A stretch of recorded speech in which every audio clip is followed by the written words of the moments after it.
live at the Westin Charlotte, home of this year's ACC Media Days, previewing all that is ACC football. And, of course, 3 hours of broadcast excellence coming your way, starting right this very second. My name is Rob Brown. The pleasure exclusively mine. Well, not entirely exclusively, because back in the network studio holding down the Radio Ranch, the man in charge of the broadcast today, he is the professor of perfection, the wizard of wave, the sultan of swag, the content cash cow, the alpha and the omega of the fan state. Ladies and gentlemen, the great one Lonzo is at the board today. What up, Zoe?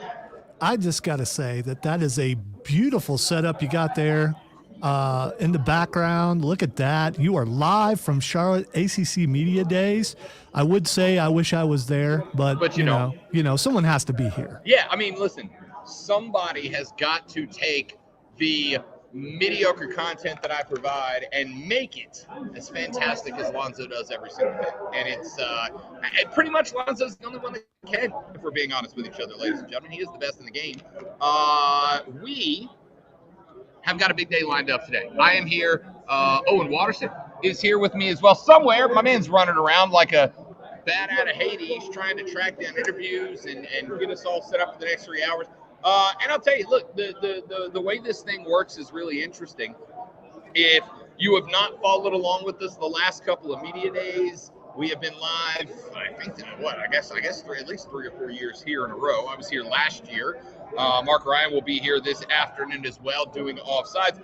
But basically, the way this thing works is, and if you're not watching on the stream, you should join us on the stream at facebook.com/thefanupstate, or you can go to YouTube and search and subscribe to the Rob Brown Show. And that way, you can follow along with the show live for the entire 3 hours. Look at that, Lonzo. See that guy walking away in the gray right there? That'd be Florida State University head coach Mike Norvell. Just kind of hanging, man. Just kind of walking around. Live and in person. Yeah, just right there. He's heading over to because right over. Look at this. I'm gonna be cameraman for a second here, Lonzo. Like, why not put that J school degree into practice? Right. So right over there, those bright lights. And by the way, if you're not on the stream, I'm showing all of this live on the stream.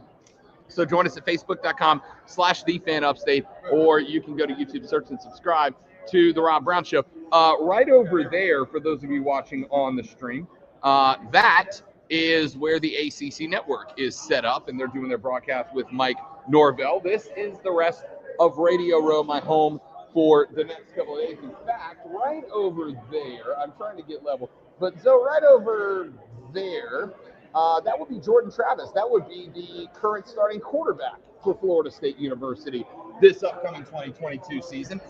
Basically, the way this works, sorry for the motion sickness for those of you watching on the stream. Basically, yeah, exactly.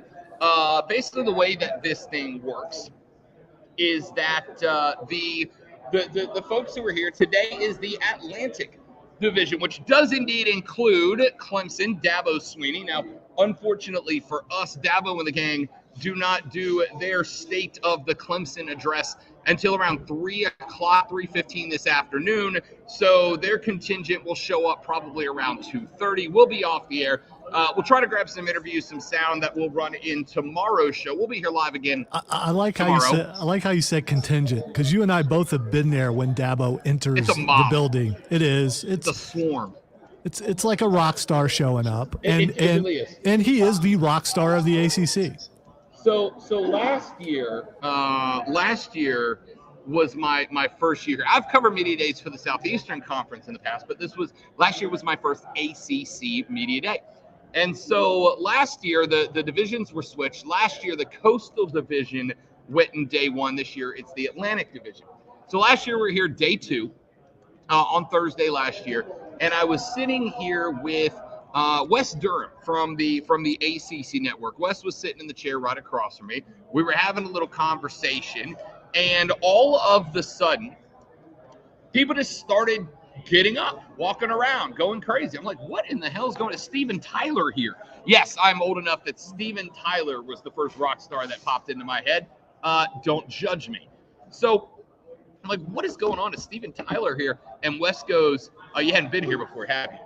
And I was like, no, sir. Like, I've covered the SEC for many years, but this is the first year I've done the ACC. And he goes, Dabo's here. I'm like, that's. He goes, yeah. He goes, that's Dabo. He goes, there's nobody else that gets a reaction like that. He goes, that's Dabo. And of course, later in that day, we ultimately got the opportunity to talk to DJ Uiagalelei, very much hoping that we'll be able to do the same. As a matter of fact, not 5 minutes before I went on the air, I was standing right over there talking to Justin Ross, the communications director for Clemson's athletic department, and telling him if we can grab some guys, and he said he would absolutely try his best to make it happen. Anyway, we were standing over there, or excuse me, last year we're sitting here, and it just goes chaotic. It just goes absolutely chaotic. And Wes goes, yeah, that's Dabo. That's what happens when Dabo gets here. When Dabo shows up, the place just goes crazy over him like an absolute rock star. I'd never seen that before. We will not be on the air today, unfortunately, and this may shock you, but the ACC has decided to save Clemson for last. For summer, I mean, who knows why? Who knows why? Another show on our network will be, and there might be fainting. I don't know. There might be. There might be. We might have to go to Please Stand By, play some extra commercials or something. It could happen. Put the elevator music on in the background just in case. We'll find out. So my man Owen Watterson is here. Look, there's Owen right there. Say hi, Owen. There's the people. There's Owen Watterson hanging out with us today. Owen's here. He's going to be helping us out for today and tomorrow, trying to hustle us up some interviews. He's also going to be popping up stories on thefanupstate.com over the next 2 days. He's going to be going in because obviously for the next 3 hours, when the coaches interviews, they basically come in. The coaches go in that room right over there, and they do what is effectively a state of the union for their school. I guess a state of the university would be about, I don't know, a state of speech. They do a state of speech, state of state, in Mike Norvell's case, for instance. They do a state of the university speech, state of the program speech, and they just talk about the program. They talk about the reactions from last year. They talk about how spring camp went. They talk about what the summer looks like. They talk about what they believe their teams will look like in the fall. And over the next 3 hours, I'm going to be a little bit busy. So Owen will be going in there. I believe that, speaking of, I think Mike Norvell and Florida State are up towards the top of the order today. I think they go at like 9:30, 9:45, something like that. So Owen will pop in there. He'll get some stuff. He'll be putting together kind of an ACC Media Days wrap-up that'll go on thefanupstate.com. When they are done speaking, Owen will come back to us, grab a headset, pop on, just basically give us a wrap-up of the coaches that speak while we are on the air. And then obviously after I go off the air, I'll pop into the media room over there, and we will be able to go live and talk about some of the things going on through the rest of the day. When Mark Ryan gets here at 3 o'clock, we'll do the same thing. We'll let you know, especially obviously when Dabo speaks. I will go in there, probably go live from Dabo's speech and try to get it up on the stream for you guys. So make sure you are paying attention to that. But basically, we're going to keep you up to date with as much that is going on over the next 2 days as we can, and we might. And Lonzo, I don't want to get ahead of myself here. We might even talk some football over the next 2 days. Might, maybe, potentially. Wow, I'm keeping my fingers crossed that could happen. I mean, I like football. A big fan of football. In fact, I watch as much as I can. I even watch the USFL. That's how much of a junkie I am to football. We may, over the next 2 days, talk a little bit of ACC football while we're here. But don't worry, SEC fans. We're not leaving you out, Gamecocks. We got plenty of SEC ball as well, as today is also the culmination of SEC Media Days. And I will talk. Let me ask you this question, Lonzo. And I'm asking this as a genuine, sincere question. Yesterday, I was listening. Yesterday, Alabama went. It was Alabama's day at SEC Media Day.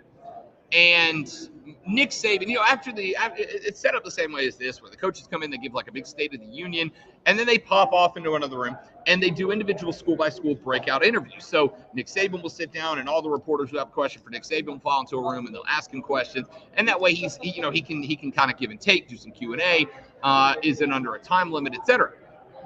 So yesterday, there was a group of media that was sitting down with Nick Saban, and the majority of them were asking football questions, right? Like, Bryce is coming back, won the Heisman last year. What do you think his odds are genuinely? What's he doing better this year?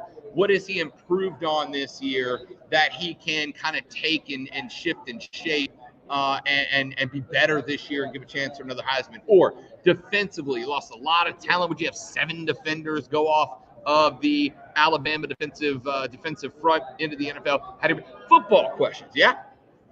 And then they got to another cat.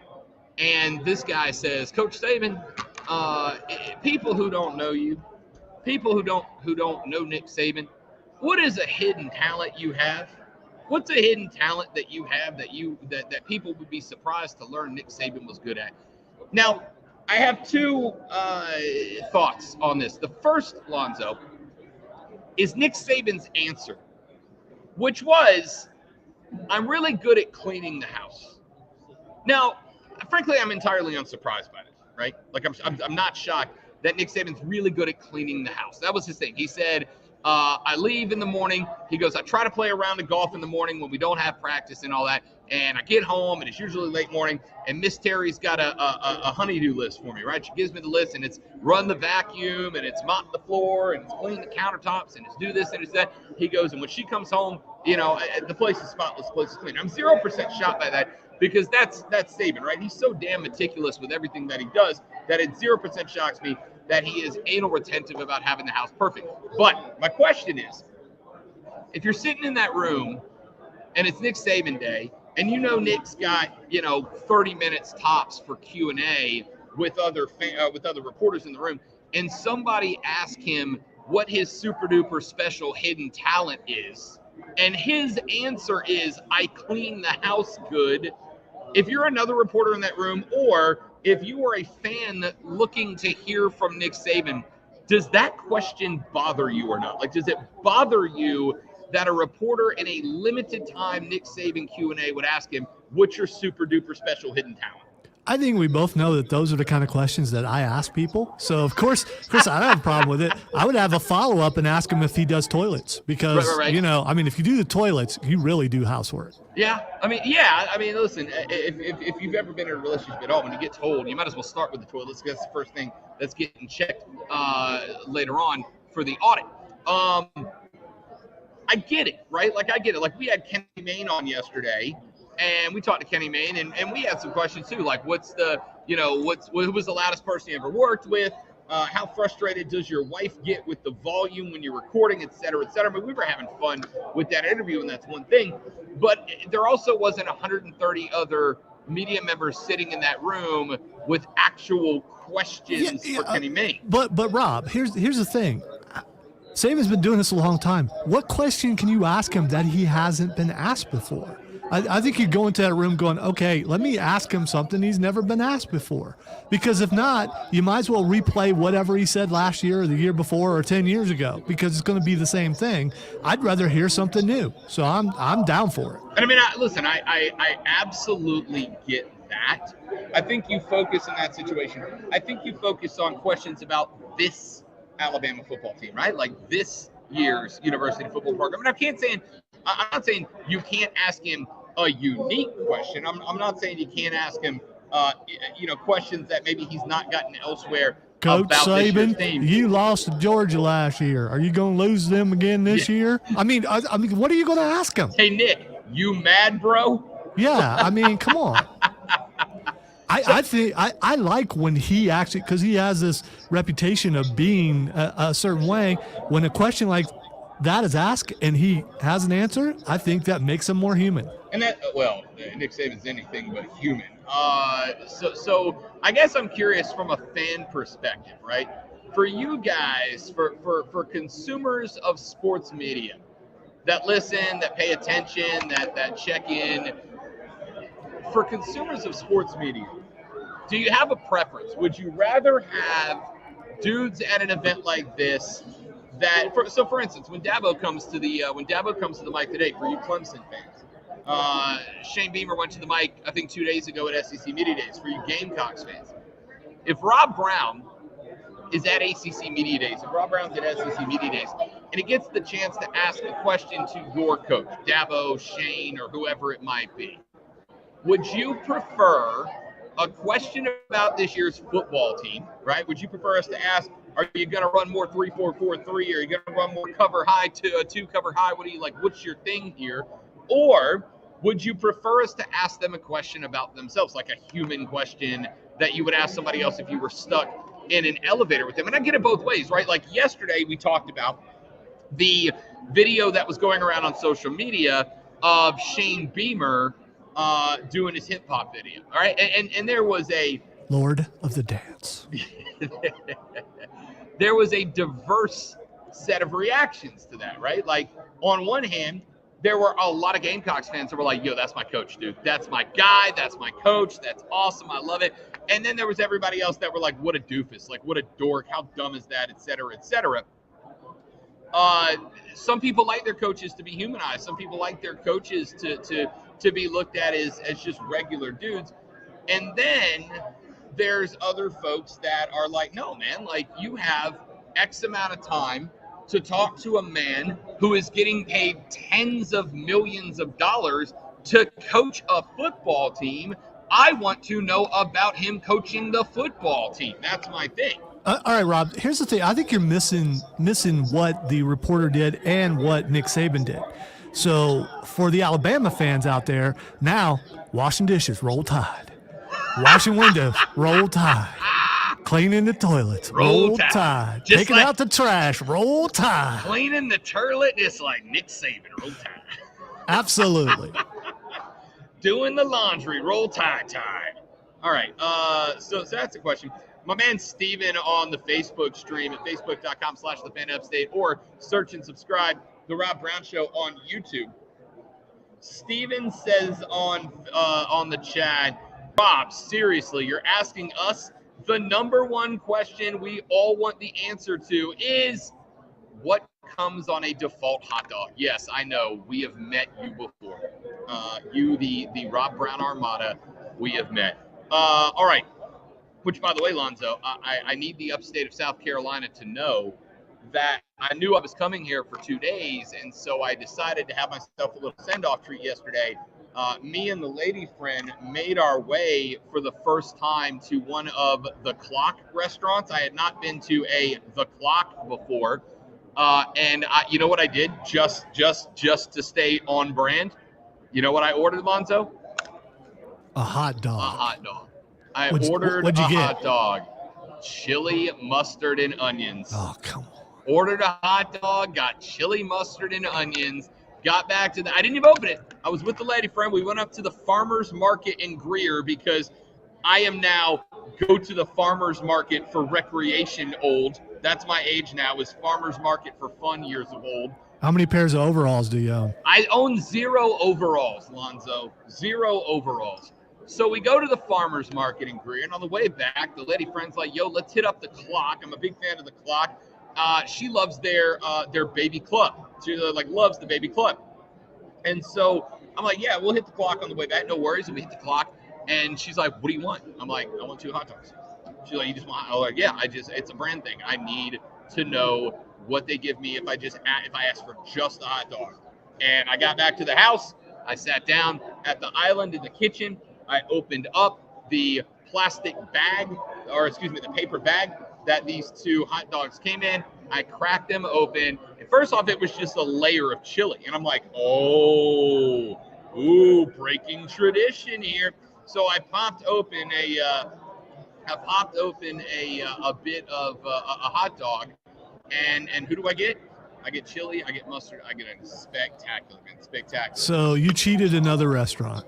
Hey, by the way, Lon, or they cheated themselves. By the way, remember I said there would be a big contingent of people when somebody got here? Yeah? Ladies and gentlemen, Dabo Sweeney has entered the building. Justin Ross sitting there talking with Owen. Owen is going to try to see if we can grab Dabo here in a minute. He's getting mic'd up. I know their meeting is later on today, so here's what we're going to do. We're going to take a real quick break. We're going to talk to Justin, see if we can get hooked up potentially with Dabo or some of the players that are here with the Clemson contingent. We will take a quick break. We'll come back here in just a minute. You're listening to the Rob Brown Show live from ACC Media Days in Charlotte, North Carolina. This is the Fan Upstate. QC.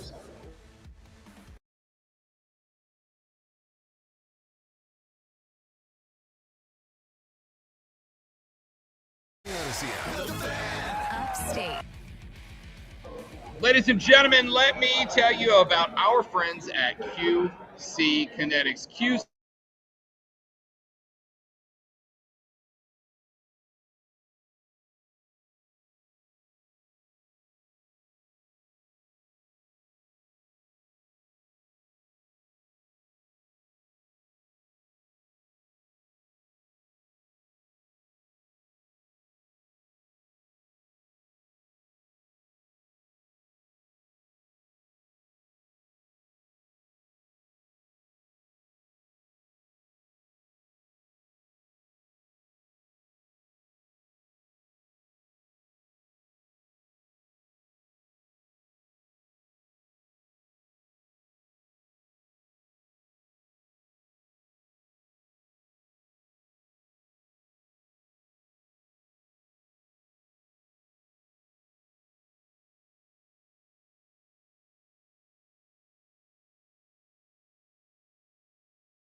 ZipRecruiter get a quality candidate within the first day.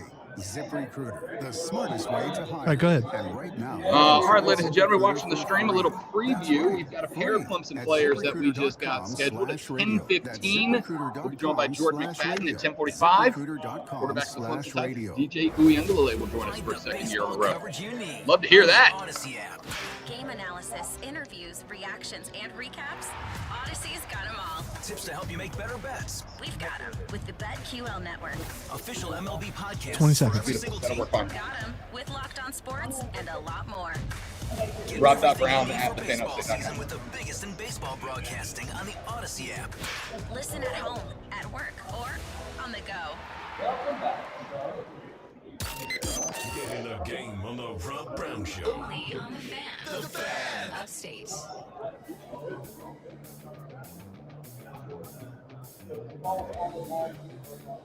All right, ladies and gentlemen, the Rob Brown Show back on your radio. This is the Fan Upstate live from Charlotte, North Carolina, live from ACC Media Days. We are glad to have you guys with us. We appreciate you hanging out with us for 3 hours of sports talk excellence. We have got a ton of things going on.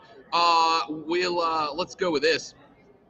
First and foremost, during the break, can I tell you, Zoe, one of my favorite things about this gig is, you don't necessarily bump in to guys all the time. In fact, for us in the media, there's a bit of, I'm going to be totally that guy for just a minute. There's a bit of a fraternal side to this gig, right? Like, there's a bit of a brotherhood, a camaraderie between people who do this gigs, even to the point, like, between competing radio stations, right? So during the break, I'm sitting here, and Don Munson, voice of the Tigers, walks by a second ago. Love that guy. He's awesome. Phenomenal dude. And here's the thing. You know when the last time we saw Don Munson was? Last year at this event. Now, it's not the last time I've talked to him. I've talked to him on the phones. We had him on the show, 6, 7, 8 months ago, mid-season, to talk a little Tiger football. But I haven't seen Don Munson in a year. During the break, I'm standing there at the table. I'm talking with Owen Watterson, who's next to me, putting together some research and whatnot. And Don walks by, and he just walks over and goes, "Rob Brown, how you doing, buddy?" Like, dude, how cool is that, right? Like, this dude's the voice of the Tigers, just recognizes us and comes over and makes a point to detour around a couple of tables to stop by and say hi. I could be a smart aleck and say your name's on your shirt, which it is, but your it's last not. It name just says Rob. He got the last. Yeah, he got the last. That's the other side. There you go. That's how I know. Yeah, I'm struggling today, buddy. I was up at 4:30 this morning. All right, that's not good. So hey, you never know. That might be a portent of things to come. That is correct. I do have a bit of an update for you.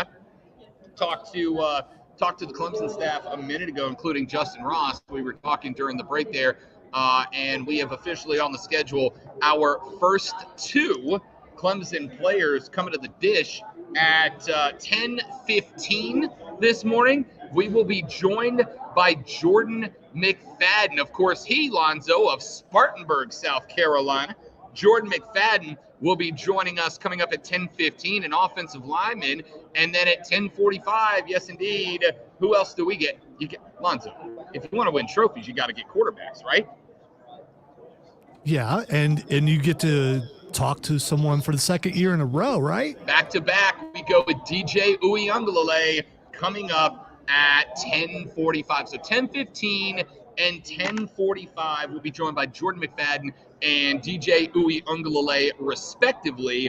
Very much looking forward to be joined by those 2 guys, both who will play a pivotal role in Clemson's success if they have it this year. So looking forward to that. Looking forward to those 2 conversations. We've also got, again, some other stuff coming up throughout the day, and I will also tell you that a lot of this basically is just, it comes by surprise. You'll get somebody walking by the table, and they just grab a microphone and sit down. So we will try and see, who we got to do last year and is actually here, and I'm not even kidding. I'm not trying to be facetious or over the top and dramatic, but my heart genuinely was full to see Mark Richt here again. It really was. Like, Mark Richt is just an absolute guy. And, last year he was obviously going through his health struggles and all of that. And then I turned the corner right when I got here. I went in, I got registered. I turned the corner back into Radio Row, and right by me walks Mark Richt, and just a big old smile on his face. My heart is genuinely happy to see Mark Richt here. So we will see if we can get Mark Richt on the show. We got a couple of other folks that are hanging around Radio Row, and like I said, it's you never know. You never know. It's hit or miss. It's surprises who will sit down and chat with you. Obviously, this year a little bit interesting for us because we're in a new time slot than we were last year. So we are really here at the very beginning of Media Days. We'll see how it plays out the rest of the way. All right. 844-FAN phone, 844-326-3663. Hey, Lonzo, I finally memorized the phone number. How about that? You just jinxed yourself. I know. I absolutely did. 844-326-3663. Let me say it as many times as I can before I forget. The Premier Home Services text line is open. Yes, I do have access to the text line. Thank you for asking. 71307, the Preferred Home Services text line, 71307. Start your text with FAN, F-A-N, FAN, F-A-N, and send us your text, and we'll address those. Jim Phillips, the commissioner of the Atlantic Coast Conference, is just about set to speak. Ask me how I know that, Lonzo. How do you know that, Rob? Because in the room directly to my right, I love this so much. In this room directly to my right is where it's like a big conference room. They got a big stage at the front, and there's a huge video monitor in the front of it. And they play like intro videos for all the teams and all that. Well, I'm sitting here, and all of a sudden I hear, I can't see it, but my man Jim Phillips has got like a WWE intro going on in the conference room right now. It's just like this swelling, percussive, thick heart, like bass treble harmony going on. Then like lights are circling around the room. I love that my guy was like, well, you know, I'm the commish, and it's my show, so as long as we didn't hear no chance. No chance. That's what you got. That's exactly right. Exactly right. I love, and here's why I love it. You know why I love it? Because I do the same thing. I do the same thing, right? I do the same thing. I would absolutely be like, I need you to give me the most WWE swelling orchestral Finn Balor music that you can. I need bright flashing lights. Do you think we could rig up some pyro in this room? Is that a possibility? I personally would love to have like have people carry me on a chair up to the, like, is that a possibility? Anyway, so Owen has gone in the room. He is going to hear the state of the ACC. And Lonzo, may I make one prognostication before Jim Phillips gets up to give his speech? Prognostication number one, and maybe the only one that I will give right now, Lonzo, I suspect he will be asked a question or two about conference expansion talk. Do you want to take that bet? No, I will not take that bet. I didn't think so. So Jim Phillips goes up. He is surrounded by media. He is about to give a discussion to the ACC media about the state of the conference as a whole. And I almost guarantee that a significant chunk of the conversations that Jim Phillips is about to have with the ACC media is going to be about every other conference, right? I had this thought on the drive here this morning, Lonzo, which, yes, it did hurt because it was at 5:30 in the morning, and I'm not a fan. I had a thought on the drive here because I was flipping channels. One of the things I love to do is listen to different sports talk radio stations around the country. And the Odyssey app, by the way, which you can grab on all your digital devices, AUDACY, grab the Odyssey app, download it on your phone, and you can listen to us anytime, anywhere you want. But I've gotten to the Odyssey app, and basically I go to the sports tab, and then I just start clicking stations, right? I just start listening to different stations. And I was listening to a station out of somewhere in Big 12 country. I want to say it was Oklahoma or something this morning. Anyway, I look at, or I'm listening to the station, and the guy says, SEC Media Days are interesting right now, and the Big Ten Media Days will be interesting as well, because those two conferences are obviously in an arms race to be the conference that thrives, that gets the most names, that becomes the monster conference. Everybody else is going to be kind of grabbing scraps of the SEC and the Big Ten as those two conferences continue to grow. And I realized as I drove here to ACC Media Days that we've all been talking about the conference race between the SEC and the Big Ten. The ACC is in a conference race of its own, right? There are two races going on right now. There is race number one, which is the SEC versus the Big Ten. And no, there are no other conferences in that race. The Big 12 is not in that race. This conference is not in that race. The Pac-12 is not in. None of those teams are in this race. That's the Big Ten and the SEC. But there is another conference race going on. And the other conference race that is going on right now is the ACC, the Big 12, and the Pac-12. Now, I was really kind of interested, right? I was really kind of interested in this because I thought to myself initially, you're in a spot here where you would think there might be some sort of alliance between two or more of those conferences, right?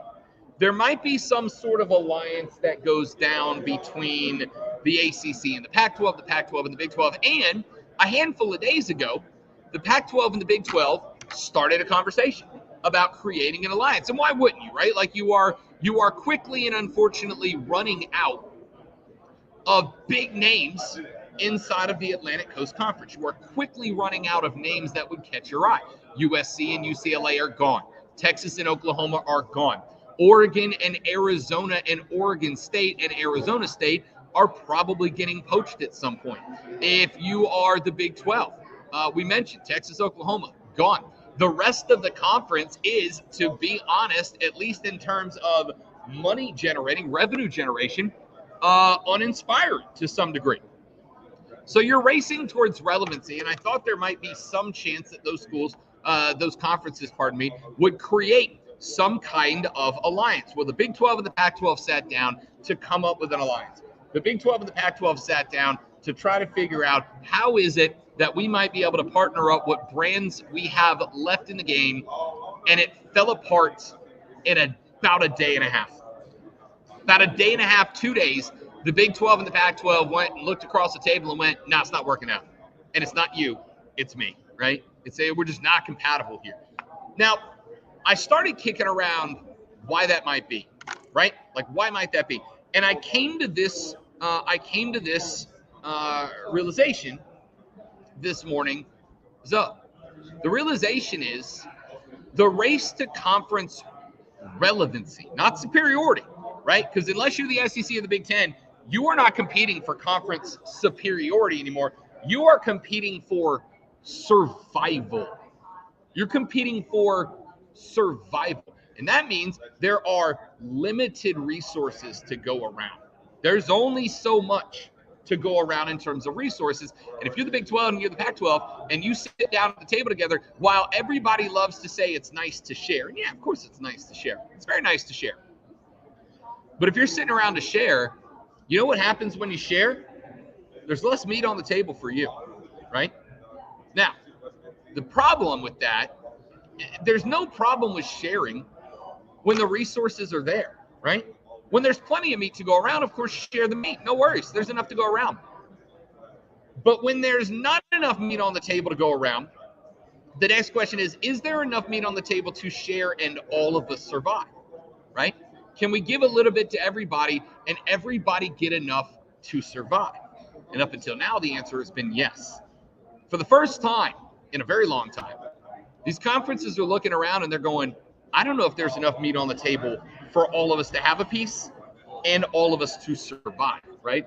I don't know if there's enough on the table for all of us to get a piece and for all of us to survive, or if we're at a point now where we have got to grab what resources we can, we've got to defend those resources the best that we can and prevent anybody else from getting them. So the Big 12 and the Pac-12 sat down to a dinner table to discuss the potential of an alliance that would give them some sense of relevancy, and they realized that the Big Ten and the SEC have left table scraps for everybody else. Table scraps.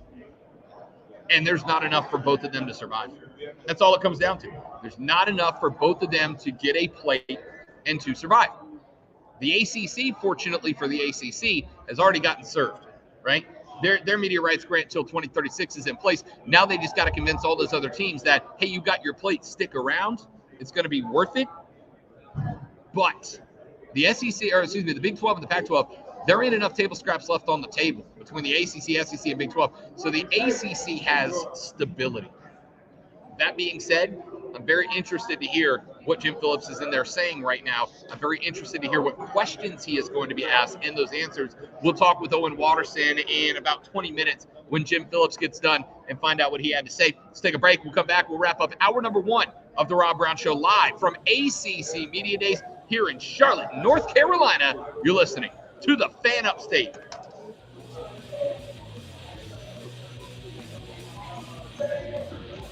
Sound off on the preferred home services text line. At 71307. Keyword fan. You're listening to the Rob Brown Show, only on the Fan. Upstate.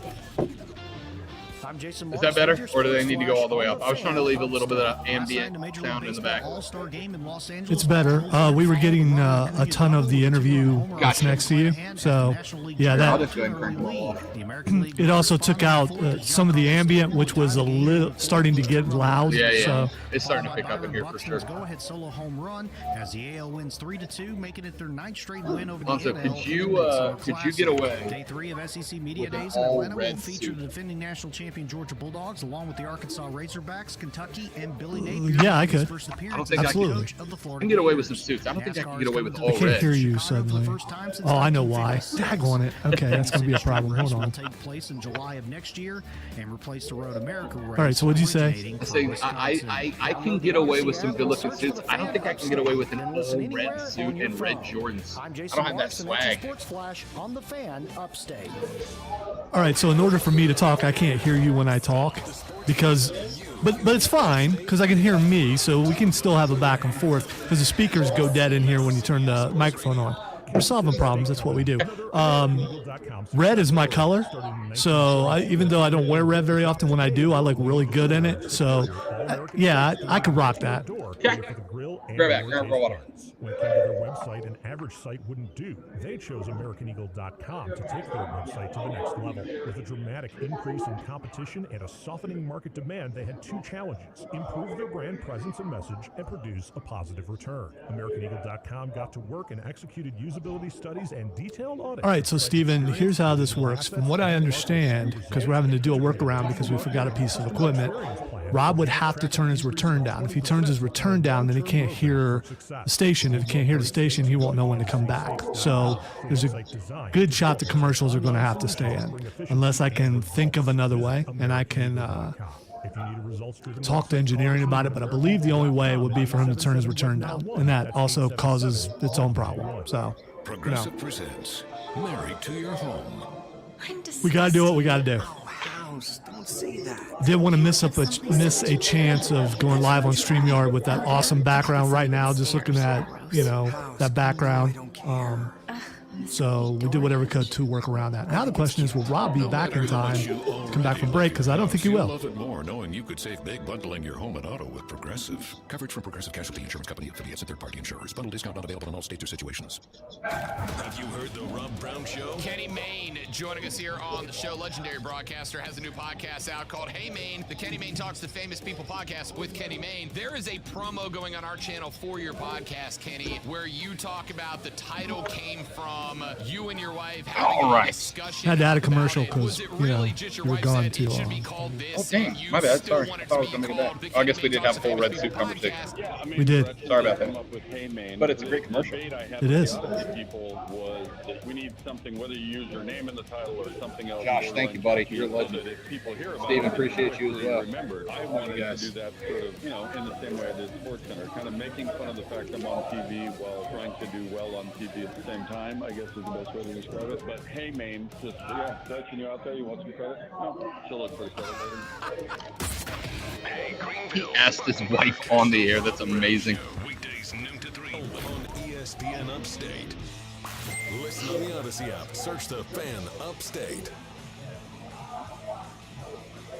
By the way, if you missed it yesterday, we had the opportunity to have the great Kenny Mayne. Thanks for Lonzo producing that fantastic commercial. I mean, yet another fantastic commercial. But Kenny was fantastic. For those of you that asked the question, when is the Kenny Mayne interview going to be posted? It will be posted sometime this afternoon. Obviously, yesterday, in order to get all the equipment we needed set up and get everything packed away, because not only is Rob Brown a legendary sports talk show host, but he's also the engineer, the technician, the security, and everything else. In order to get everything ready and squared away to be here today, I did not have time to get that interview posted yesterday. It is posted in the full podcast, which you can subscribe to on the Odyssey app, or you can text Fan Brown to 71307, Fan Brown to 71307, and it will send you a link back that will direct you directly to our podcast page. Yesterday, hour number 2, if you download hour number 2 of yesterday's show, you can hear that interview. I will also get the Kenny Mayne interview edited down and posted this afternoon, so be on the lookout for that. I did love, though, Kenny Mayne during the interview asking his wife if she wanted the credit for naming his podcast live while we're on the air, and making sure to relay her answer to those inquiring minds in the media that wanted to know. Kenny Mayne remains a GOAT. See, that's why I made that the promo, because that was the most Kenny Mayne thing happened during the interview. 100%. And I guarantee you, well, I can't get, you know what? His wife may have not have been actually standing. There's a good chance he was in a room by himself. There's also as good of a chance that his wife was absolutely sitting next to him, because Kenny. I'll pull the curtain back. I do 1 or 2 interviews on other stations around the country throughout the week on other Odyssey stations. Our buddy Dave Schultz down in Mobile has me on every now and then. Mark Ennis in Louisville's had me on a handful of times, and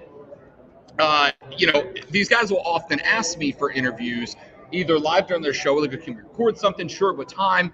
I know it's late, but I'm off at 7. Can you do 7:30 and record for tomorrow? Sure thing, no worries. And they will very frequently call me when Rob Brown is in chill time. And Rob Brown's chill time very frequently means, I'm on the couch in boxers watching like American Revolution documentaries at night because I'm a freaking nerd. All right. There's as good of a chance that Kenny was in a studio by himself and pretended that Gretchen was there, because Kenny Mayne likes to make Kenny Mayne laugh more than anybody else. And there's as good of a chance that Kenny Mayne was sitting on his couch with his dog and his wife and was just like, hey, Gretchen, what do you think? Love that dude. We appreciate the folks at Odyssey who hooked that up. And obviously we appreciate Kenny Mayne for jumping on board and chatting with us as well. Spectacular stuff there. And again, if you missed it, that interview is going to be posted this afternoon. I apologize for not getting it up yesterday, but I was busy. What do you want? A couple of texts on the Preferred Home Services text line, 71307. Start your text with FAN, F-A-N. If you have any questions, by the way, for Jordan Mcfadden, offensive lineman for Clemson, or DJ Uiagalelei, quarterback for the Clemson Tigers, send them to the text line at 71307. Just send it in. Start your text with the keyword FAN, and then type out your question, and I will do my best, if it's a good question, to ask them that question on the air. You do not need to text me and ask me what a default hot dog is. I know you all want that question asked. I will do my best if it fits in the conversation, but otherwise, text your questions for Jordan Mcfadden and DJ Uiagalelei to 71307. Start with the keyword FAN, F-A-N, and then type your question, and I will try to get them asked in the interview. That being said, another text on the text line, Lonzo, quote, I see Jim Phillips claim the ACC was the best conference in the country. I'm not sure I believe him. Again, I think the question is, did he believe it when he said it? Right. The question is not, is that true? Because even as a dude who doesn't just want the ACC to be good, but my bank account needs the ACC to be good. As somebody in a place where my bank account needs the ACC to be good, to claim it's the best in the country is frankly downright silly, right? It's frankly downright silly. It's absolutely not a no. It's just no. All right, just no.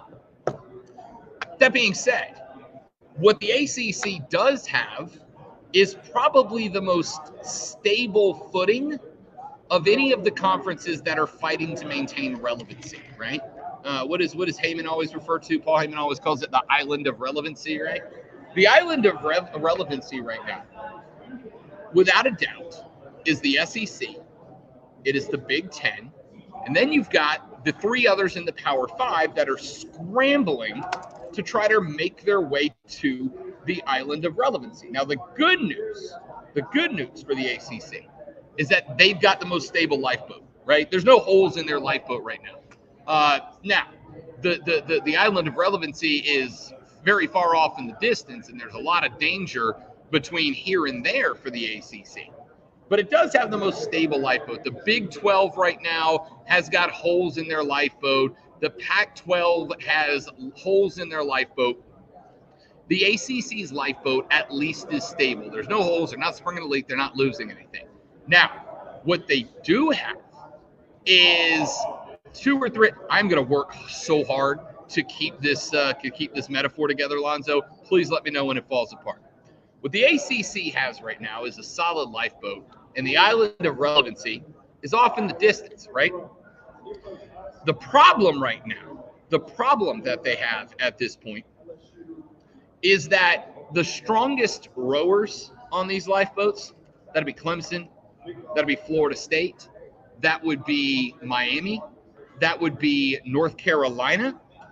The strongest rowers in the ACC's lifeboat. See, what's happening right now is the SEC and the Big Ten are sending some speedboats this direction. And they're going to pull up to the ACC's lifeboat at some point in the next couple of years, more than likely. And they're going to look at Clemson and Florida State, Miami, Virginia, and North Carolina. And they're going to go, hey, we have got a speedboat to the island of relevancy. All you got to do, hop on, just jump on in the speedboat. We motor on back to the island of relevancy. And you leave the rest of these suckers floating in the background. You don't have to row anymore. You don't have to work anymore. All you got to do, pop on onto the power boat, onto the speedboat here.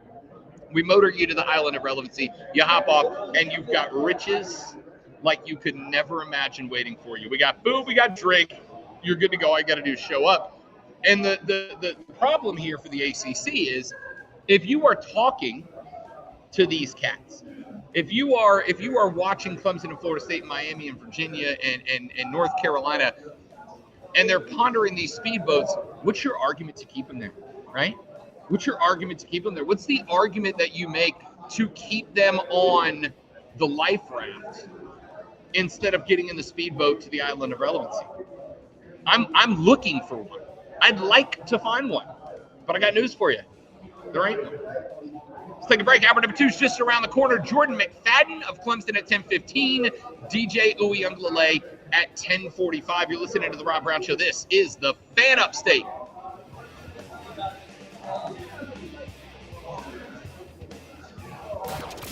Real sports time, real sports fans. The Fan Upstate Is the sports voice of you, the Upstate fan. Call 844-FAN-PHONE. That's 844-326-3663. The Fan. Upstate. Hey.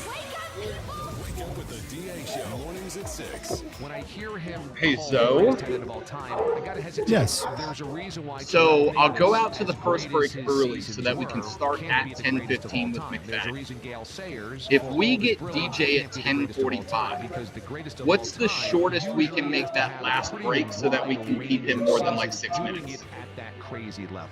Real Or do we need to get closer before we can? Morning 6 to 9. Fan Upstate. There's a lot of talk about. Give me a moment. Okay. Hey, buddy, want to go fishing? The folks in their funny outfits with superpowers and spandex. But at Ingalls, we know that a lot of our heroes are a little closer to home. They're the ones who give us what we need for those everyday adventures. That's why we look up to the ones who look out for us. Don't forget your fish food. Catch a big one. Ingalls, all the ingredients for family. Whether it's a bad kick, nagging back pain, or a hip that has you hobbling, nothing matters more than getting you back to feeling your best. As South Carolina's most preferred orthopedic provider and official team doctors for the Gamecocks and Tigers, Prisma Health provides all the care you need. With more expertise, more technology, and more locations closer to you, we're doing even more to help you be your healthiest you. Prisma Health. the orthopedic experts. This feature sponsored by Indeed.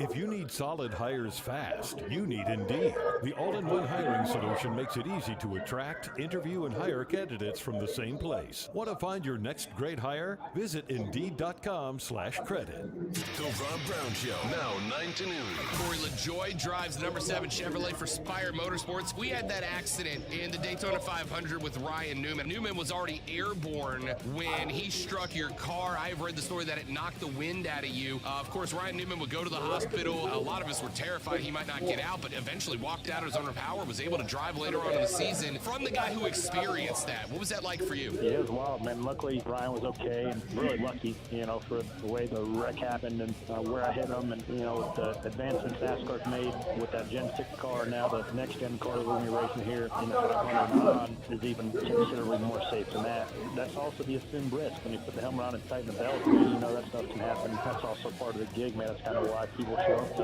watch it. A lot of times, that's why we kind of constantly do it, because it is a dangerous sport. Not many people have the intestinal fortitude to go 200 miles an hour and lay it on the line when they have to. Same great show, new time. The Rob Brown Show.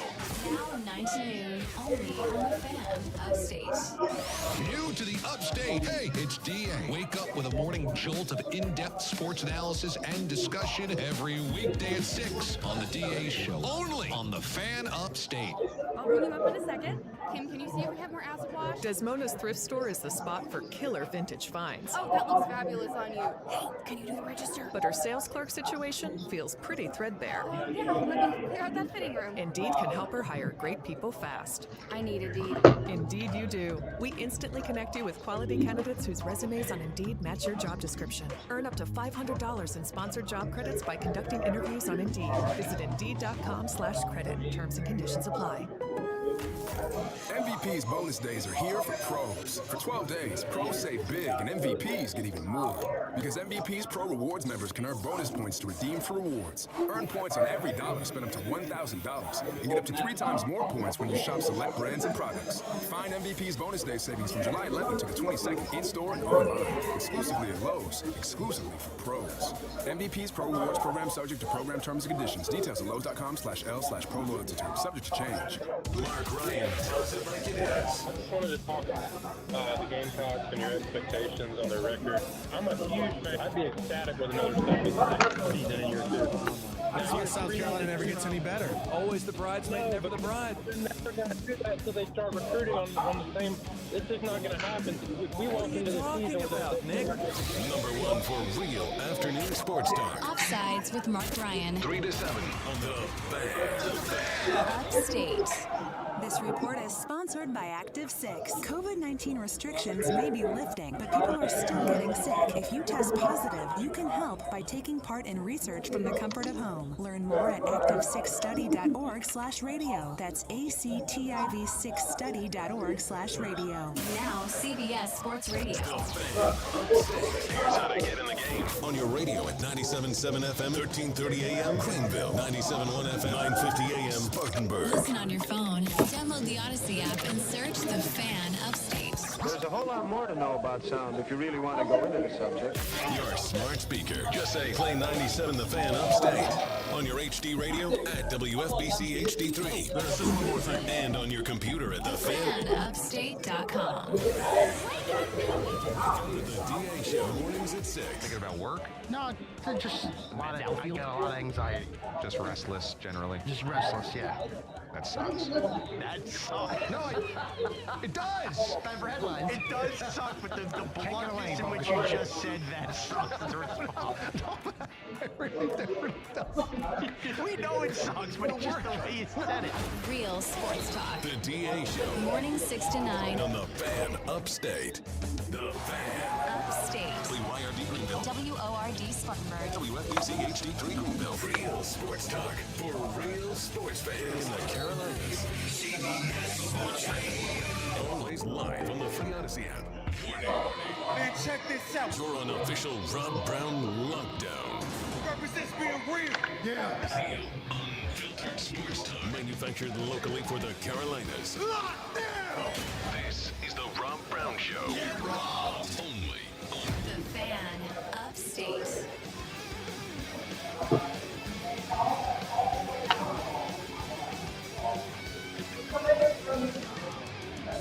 And away we go, ladies and gentlemen. The second hour of the Rob Brown Show goes right now. This is the Fan Upstate. Welcome in, Upstate South Carolina. Hello, America. What's up, world? Great to be back with you once again. I am Rob Brown, back in the network studio. The illustrious one himself, the Wizard of Wave, the man in charge of making me sound like I know what I'm doing. The great one, Lonzo, is at the helm. We are thrilled to have you joining us here on the show today. Let you know that coming up in this hour of the radio broadcast, actually in just a tick over 13 minutes from right now, we'll be joined by Jordan Mcfadden of Clemson. We'll talk a little Clemson football with him very shortly. And then at 10:45 to wrap up this hour, we will be joined by Clemson starting quarterback DJ Uiagalelei. We are going to talk to him a little bit about what the differences were between filling in spot duty for Trevor 2 years ago versus being the guy last year, being the one who was expected to step in and take over that role. We will ask him what his honest analysis from last year was. What does he think went right? What does he think went wrong? And what is he looking to improve on this year? And of course, on top of all of that, if you've got any other questions for Jordan or DJ, you are welcome to send them in to the Preferred Home Services text line at 71307, 71307. Start your text with FAN, F-A-N, FAN, and I will get them asked in those two interviews. We'll also, fingers crossed, be joined by some other surprise guests throughout the day. I will tell you that business has picked up here at the West in Charlotte, North Carolina. The ACC Network has just taken a break from their live coverage, where we're literally sitting behind. I figured out what happened, Lonzo. I figured out what happened. See, last year we were two tables to my left, right? We were two tables in that direction.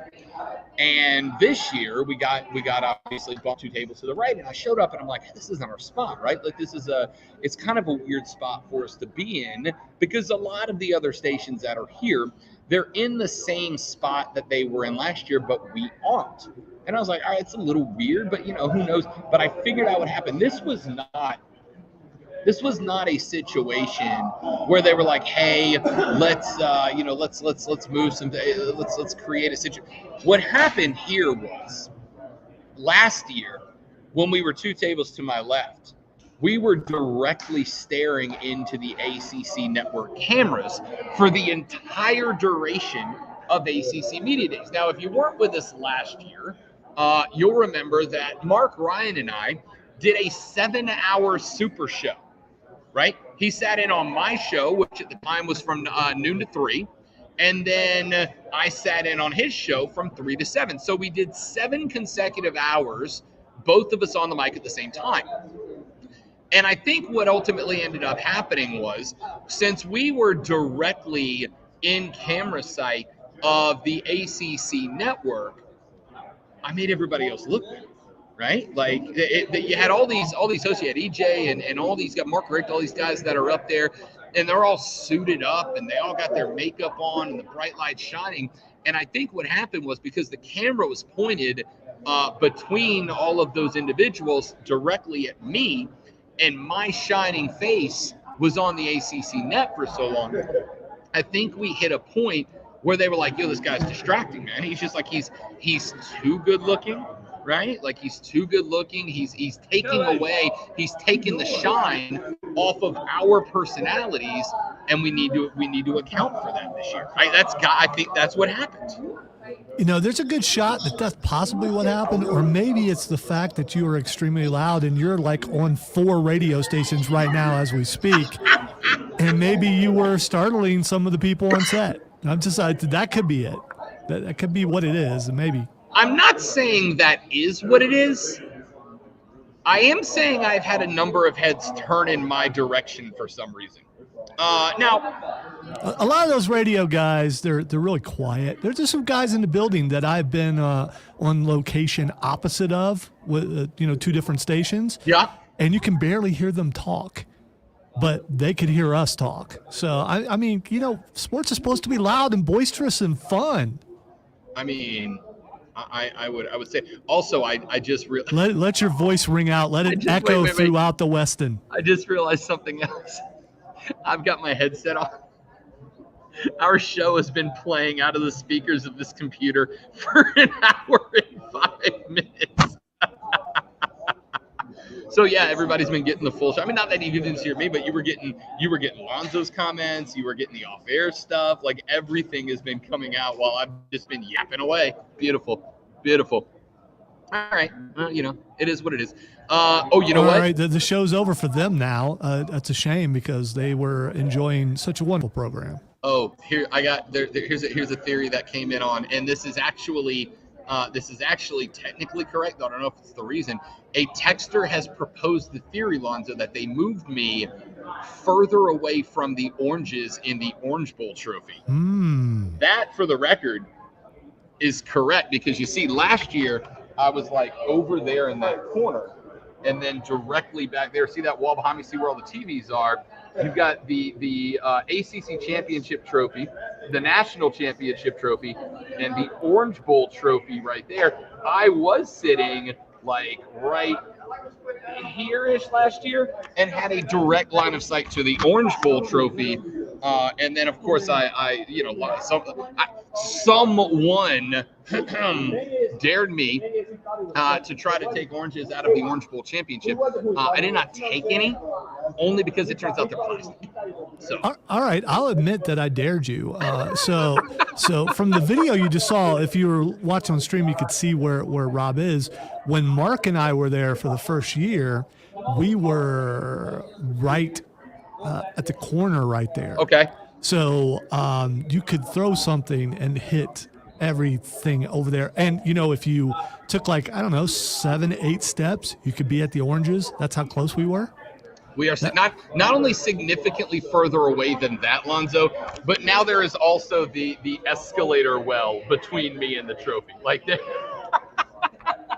I'm wondering if someone from the ACC happened to creep my social media at the end of last year. I think you should just turn around and just stare at people as they come up the escalator. We are live. Speaking of, since you asked, those of you on camera or on the stream at facebook.com/thefanupstate, and those of you that are subscribed to the Rob Brown Show on YouTube, we are live at the ACC Media Days here in Charlotte, North Carolina, at the Westin Charlotte, where we will be broadcasting live today and tomorrow. Mark Ryan will be here this afternoon. He will take you offsides from 3 to 7. Here is my question for that show, and predictions are welcome. My question for that show is, Mark has this thing that he likes to do when he goes on remote, where he likes to shout the intro to every hour. And those of you that go, Rob Brown's loud. Rob Brown is loud. I acknowledge that. But Lonzo, I'm consistently loud, right? I am loud from start to finish. I'm as loud in minute 59 as I am in hour 1 of every minute. Yes, Rob goes up to 11, and that's it. And he stays there. That's it. He goes up to 11, yes. Mark, to open his hour, stands up out of his chair and hello, everybody. But then he backs it back off, right? He gets everybody's attention, and then he backs it back off. My question is, with ACC Media Days going on right now, with as many primetime players in the ACC as here. In fact, I'm about to share a minute. Dabo was at the table next to me doing an interview just a second ago.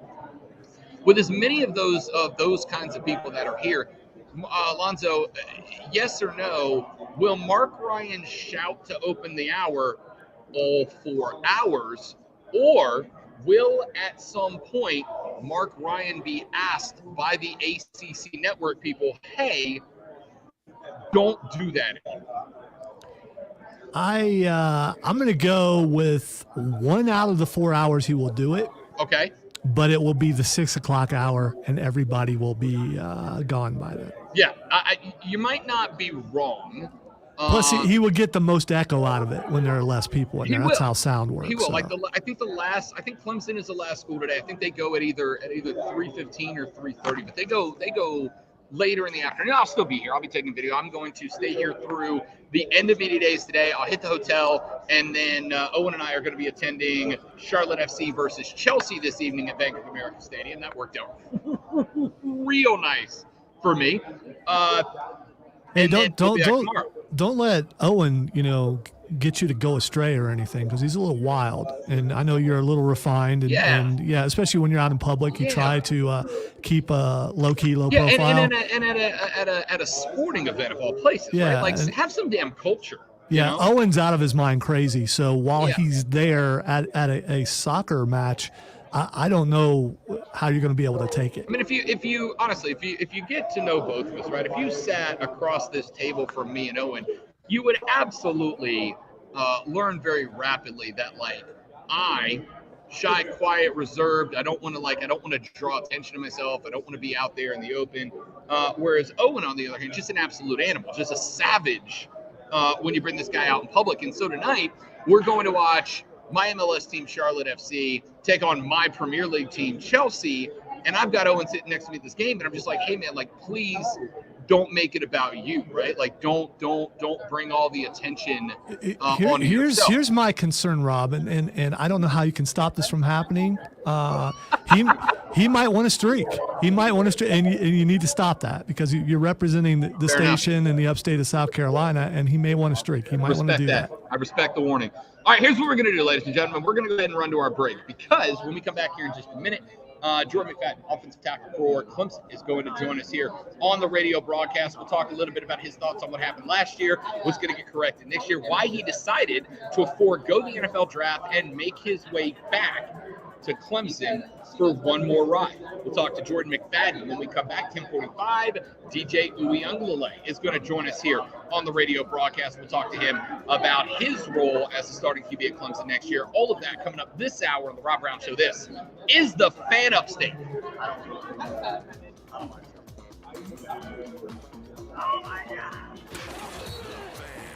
Upstate. The sports voice of the Upstate fan. Welcome to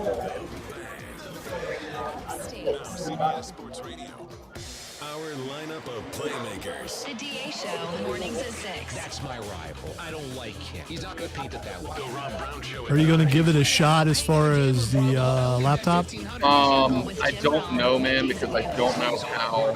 Can carry a team, and he's just not that guy. And offsides with Well, they also have to agree to be on camera too, so there's that. What's going to be is what's going to be. Real sports talk for real sports fans. Upstate. From the 106.3 WORD Weather Center, here's the Upstate's most trusted forecast on the Fan Upstate. Yeah, I guess probably not. Today, partial sunshine develops a high around 90. Tonight, slight chance for storms, a low near 74. If Owen's there, just have him just hold his phone above for the entire interview. Can I get you to join our StreamYard? Upstate. Currently, it's 78.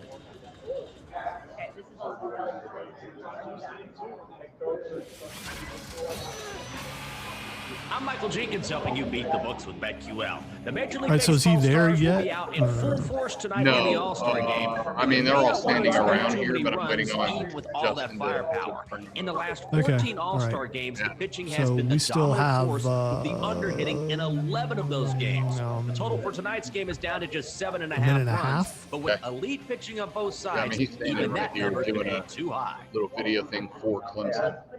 Oh my God, it's hours of the night, when everyone else is fast asleep, you're the one on third shift, burning the midnight oil.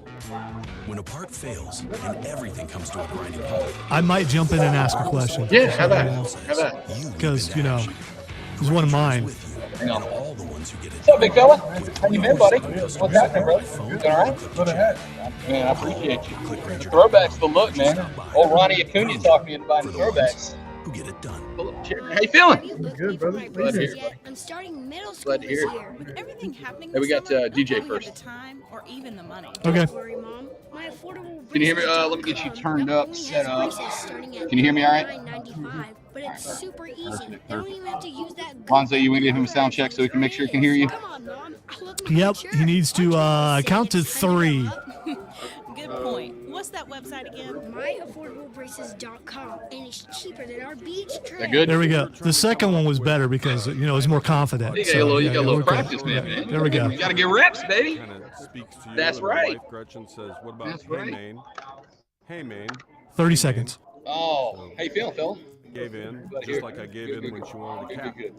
But I get to keep Good, my man. seat Just title. Kenny working. Mayne I mean, I get to Talks call to this Famous work. People podcast. My life doesn't Hey, suck. man, You know what I mean? The Kenny Mayne You know, Talks to Famous come here, People talk to you podcast. guys for a couple Get that days. wherever you get your podcast. Go watch some soccer, get paid for it. Life's good.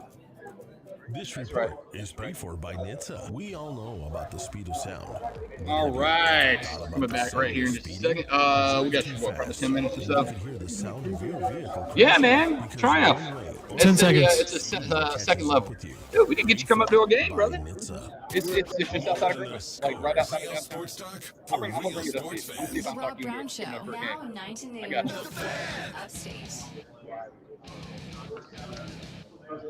Ladies and gentlemen, welcome back. The Rob Brown Show is on your radio. This is the Fan Upstate, Greenville, Spartanburg, and all areas in between. Glad to have you. Now, glad to be joined on the show by the starting quarterback for your Clemson Tigers, ladies and gentlemen, DJ Uyunglele, sitting down with us. What's up, fella? Yeah, dude, of course. We had you on last year. Obviously, last year going into the first time as starter, you got a year under the belt now. What's the difference between last year and this year specifically for this event? And what'd you learn last year from events like this going into the starting role that have kind of prepared you for year number 2? The biggest thing is just more experience. I've been through this thing last year. It's a great time. Loved it. I think this year is more confident. Exactly. People were asking me all the questions. How you gonna move around? See, now I gotta throw a question at you later that's out of left field, brother. I gotta do it. You set it up. All right, so let's go back, talk a little bit about last year, and then jump into last. So 2 years ago, TL16 gets COVID, has some issues. You got to step in, take over starting role, spot dude. Last year there is no TL. You're the guy. You're the man. You step into that role. Do you felt like you were prepared, like you were ready? And what did you learn from kind of getting thrown into that spot that a year of experience makes this year different? Definitely. I definitely feel like I was prepared last year. Like you said, definitely a year of experience for my belt. Coming in this year definitely make a big difference. Going through the season, we had an amazing season, 10 games. Even though it was a season, we all won it. But the main thing is that we won 6 games, finish well, and for the most part, we made this season. Talk to me a little bit about that, because I've said on the show a number of times. I used to broadcast down in Florida. Florida State was down there when Jimbo Fisher left. Florida State kind of hit the bricks for like a while, right? But Florida State fans, it almost kind of to some degree felt like they got so used to being good that it was almost a shock. Was last year a little bit of a shock that y'all didn't get the results that you wanted? Definitely. I think some of the biggest thing is that this past season, you have a deep appreciation I'm in a game each and every week. It don't matter who you play, it doesn't matter how good the team is, what people think that every single game is, like, especially in ACC, every team's great, every team's a good team, so you got to come out there and these games and then you Sure. Talk to me a little bit about your growth. So, I've said on the show, and just to be man-to-man with you, that I thought you started last year, and I saw the aggression, right? I saw you want to attack the game to the point that there were some spots that I'm like, dude, like bring it back a little bit, right? A little, like some finesse on the ball, like slow it down. Did you feel like your game evolved throughout the year? Like, were you over-aggressive coming out the gates because it was your time to shine? I don't know about over-aggressive, but I definitely evolved over time here this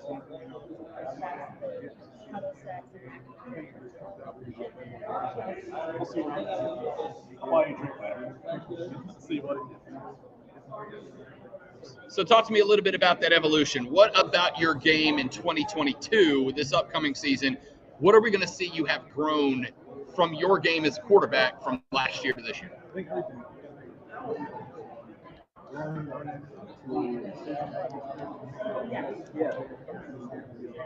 DJ Uyunglele, starting quarterback for the Clemson Tigers, joining us here on the Rob Brown Show and the Fan Upstate. You had some guys move on. You had some guys come back. Your offensive line looks like it's going to be good. Talk to me about the guys around you and what having most of your unit back is going to be like.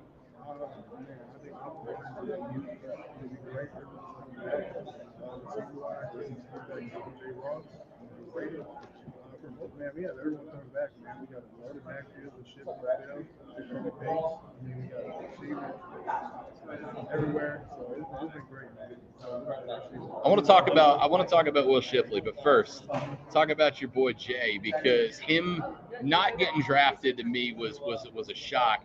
but getting picked up by KC, I think that dude's going to be a beast for them. Yeah, I don't think. Him not getting drafted for me was mind-blowing. But wherever he ended up at the Chiefs, it's not that situation for him. I mean, I'll say that Mahomes fella might be able to spin him the ball a couple times. Love it. All right, so I last year got the chance to come cover you guys for the Florida State game. As far as I was concerned, I saw a mentality in that game because Florida State, I mean, they came to you guys, and that was a game. But you guys, that was a game that Clemson looked like it had nose to the grindstone. Let's go work, and a big part of that was you and Shipley really kind of felt like you guys got into a rhythm in that game. He really kind of started to fill out the offense. I thought you were hitting him in stride in spots that it needed to. Is there a game last year that you guys circle and go, this is the one we want to emulate? Because it kind of felt like FSU was the one that you guys really started to feel each other. I think that was FSU leadership of the first game that we kind of like took up, kind of you're talking about where like you kind of came to emulate and be able to put that in week after week. Sure. Talking to DJ Uiagalelei, starting quarterback for the Clemson Tigers for this year. I mean, listen, every guy you say, what are your goals? It's going to be conference champion, division, conference, national championship. For you personally, what are the goals for DJ Uiagalelei this year?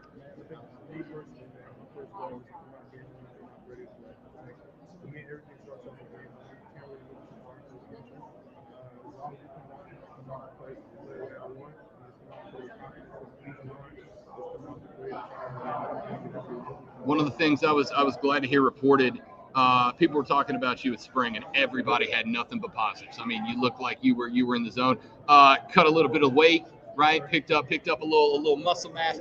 What was your off-season mentality? I mean, it's still off-season, obviously, but what was the off-season mentality for DJ Uiagalelei heading towards 2022?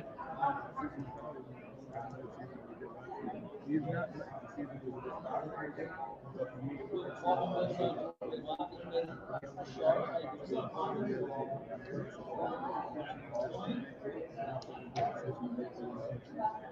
Sure. You go back and you look at the list of quarterbacks from Kelly, Deshaun, TL, now you. I mean, quarterback at Clemson has kind of become one of those iconic spots in college football. Is there pressure on you this year to step up and be that guy? Are you looking at that going, I've got to be Clemson quarterback, or are you just going, I got to be DJ?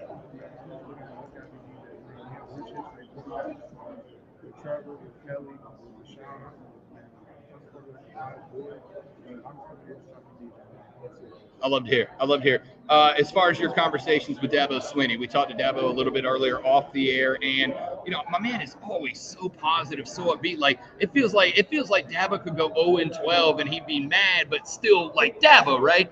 Does that infect the team? Like, do y'all kind of eat off that?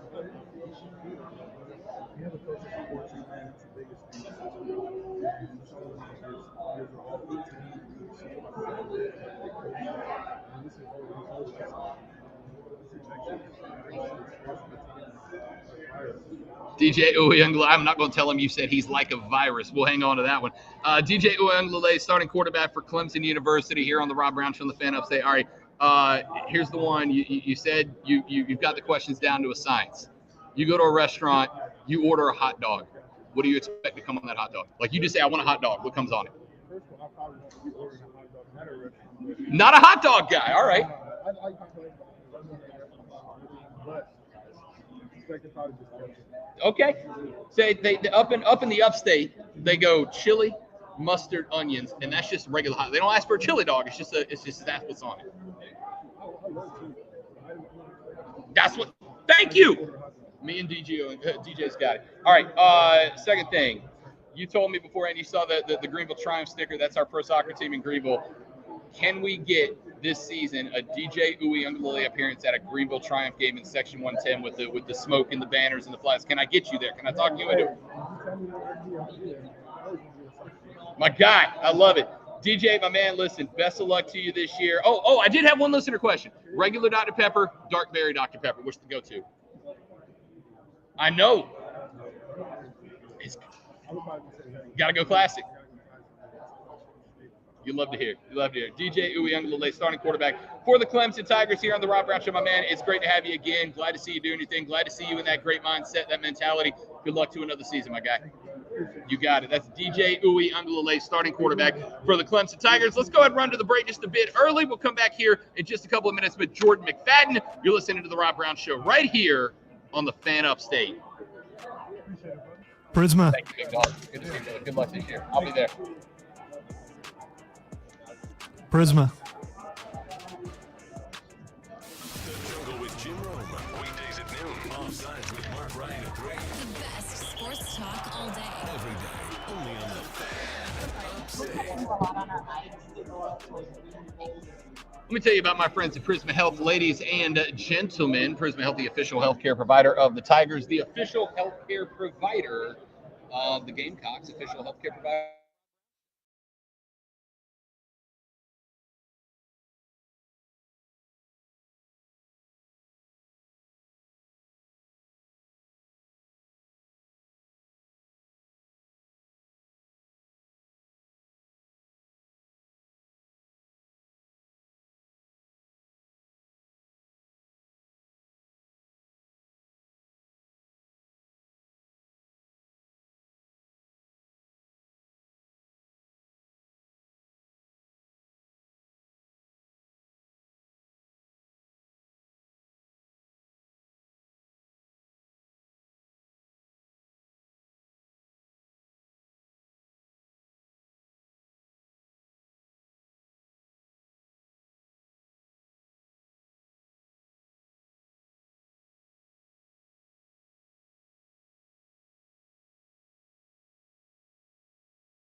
just stop by. Granger, for the ones who get it done. Starting Stronger starts at AutoZone, where they've got battery solutions 10 in the seconds. form of free battery testing, free battery charging, and replacement batteries that fit your needs. That's what makes them America's #1 battery destination. Get in the zone. AutoZone. Always streaming wherever you are on the Odyssey app. Make the Fan Upstate a favorite.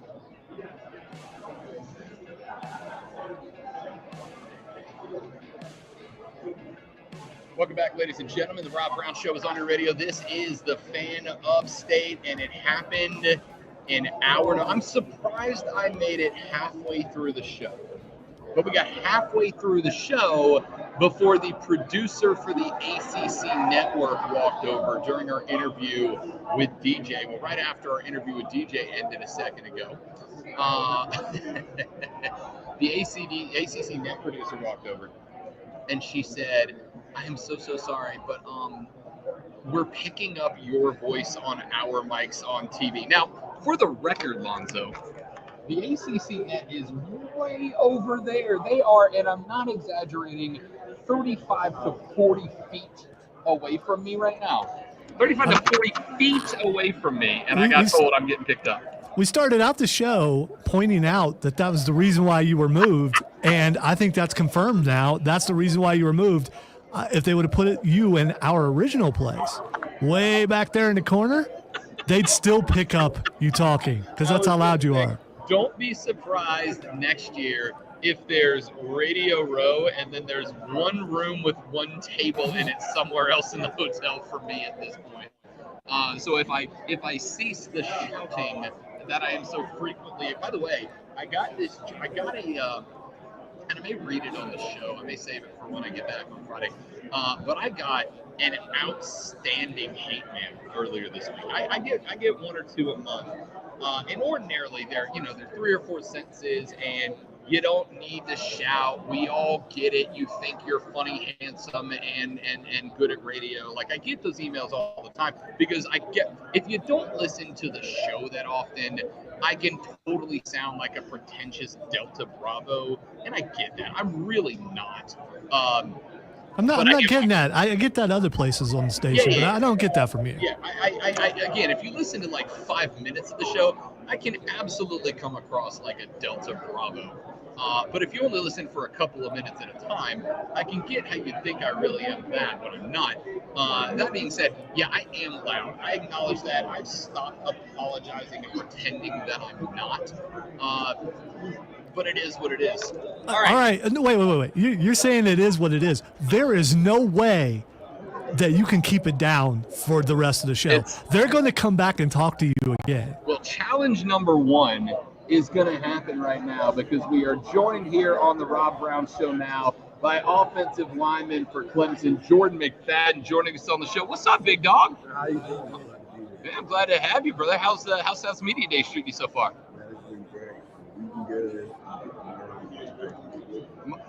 My man's got his priorities right. The food's good, and then everybody's nice. The food is definitely number one. I love it.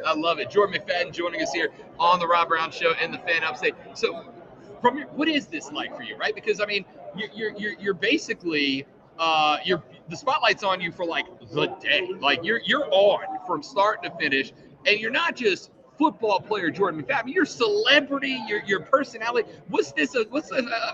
Events like this? What's it like for you to kind of be the face of the university for a while? Yeah, it's definitely a little different.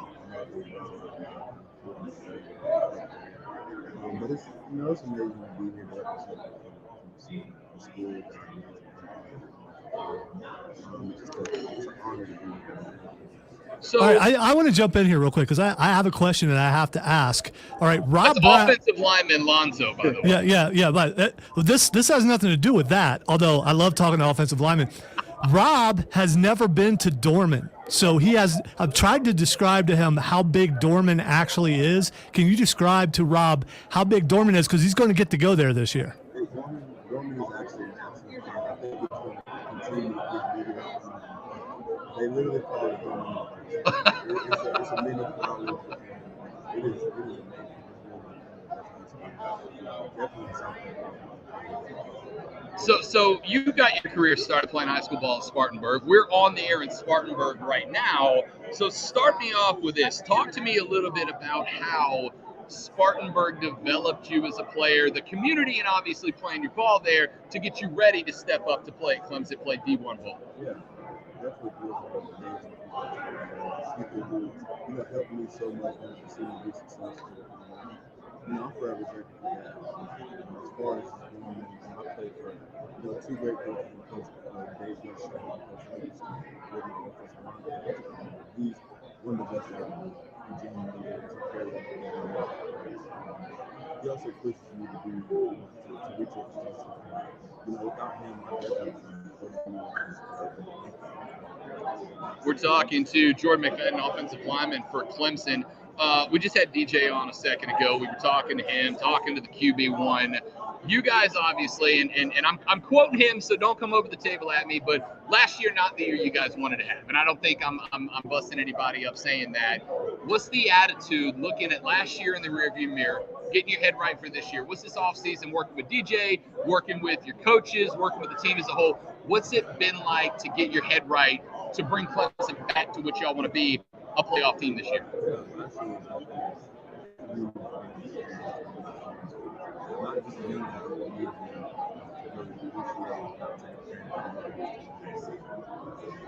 think that's something a lot of people take for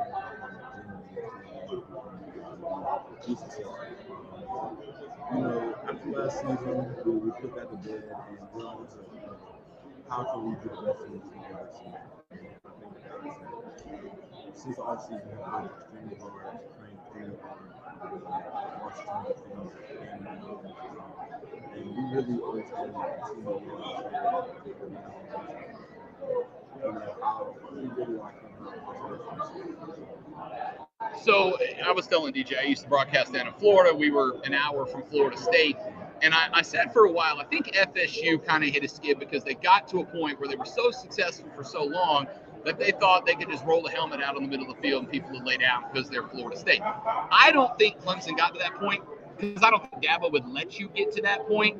But I also understand that you can get comfortable in success. Do you think that you guys got comfortable with the amount of success Clemson's had over the years?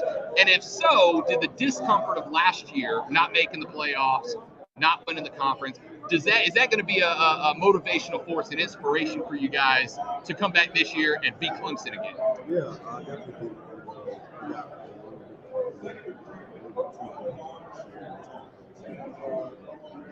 but I think that this really did a great job. I would not even know about that. I think a lot of people talk about this season was truly amazing. We're definitely using that as a fuel last season, but we don't want to do that. We got a special team. I don't think we're ready.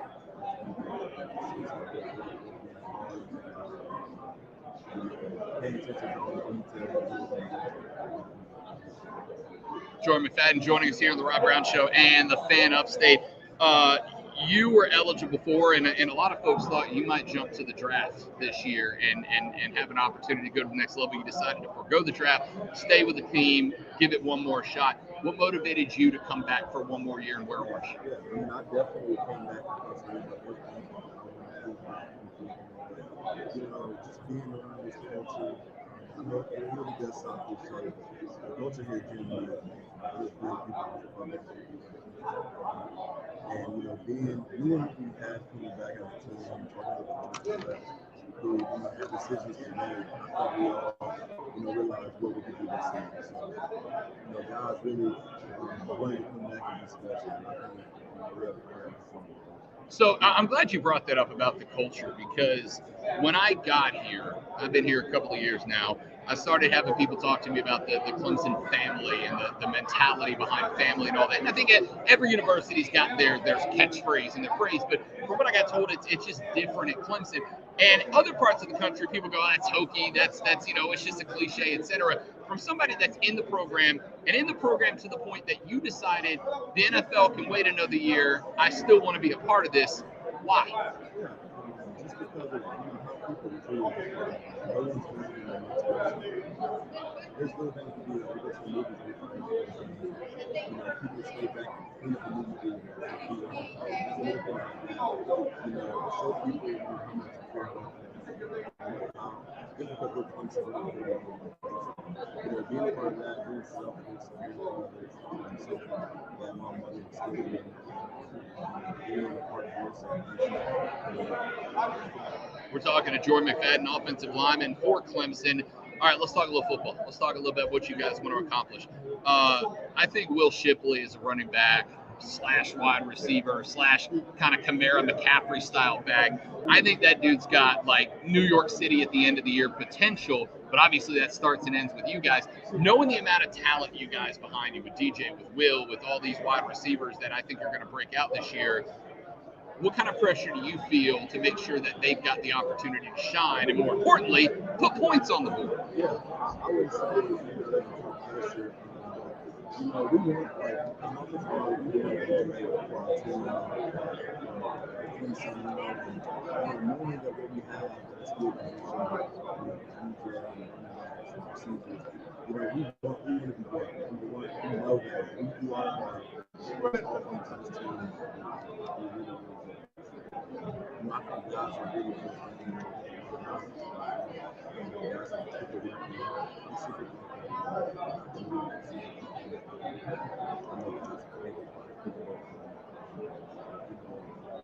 I'm super excited.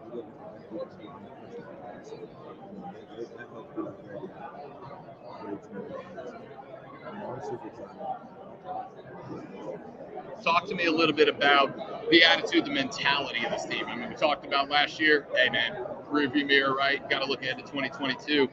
As a team, what's the mentality of this team? What's the goals? I mean, everybody, like I said to DJ, everybody's going to say division, then conference, then playoff, then a natty.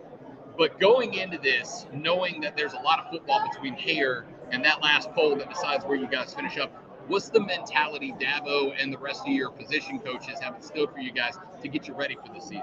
Yeah, Coach Newman has appreciated us and us as team continue. I think as leaders, myself, KJ, I think we're more so preaching where we should be, where we want to be. We gotta put the work in.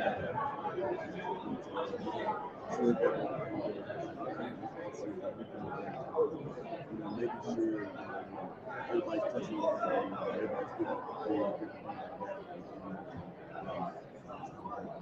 All right, we got one or two more before we let you go. You're an upstate guy, came out of Spartanburg in that area, and I asked this question of everybody, but the pressure's on you. When I moved here, I got told that this was a thing. When you go to a restaurant and you're in Spartanburg, you go back home, it's winter break, whatever, and you order a hot dog, what comes on that hot dog? This is going to sound crazy, but I don't even eat. You don't eat hot dogs? Oh! I don't even eat. Here's why. When I moved here, I got told that if you're in the upstate and you ask for a hot dog, it gets chili, mustard, and onions, right? Nowhere else in the country does that, and I'm blown away, like I'm fascinated by that. I asked James Skalski that last year, and James lost his mind. James was like, no, that's a chili dog, but you, the first Clemson offensive lineman I've talked to, are the only guy that's like, I don't eat hot dogs. I used to do it so much as a kid that I just don't like it anymore. I like it. So let me ask you this one. And this is Lonzo's question, but I'm stealing it from him. Give me like a day at the table for you. I mean, breakfast, lunch, dinner, like what's the calorie intake, 3 square meals? Like what's a food plan look like for you?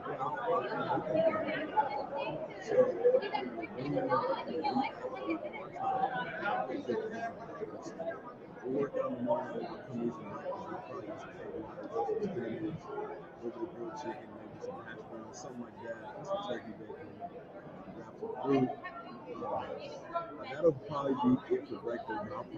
If I'm eating breakfast at 9:30, I'm going to turn out to eat a snack. My guy! My guy! I'll eat a snack, maybe a peanut butter and jelly, maybe 2 or 3 peanut butter jelly. But yes, I'll probably eat a snack around 11, eat lunch about 12:31, and we're so lucky to get to our office.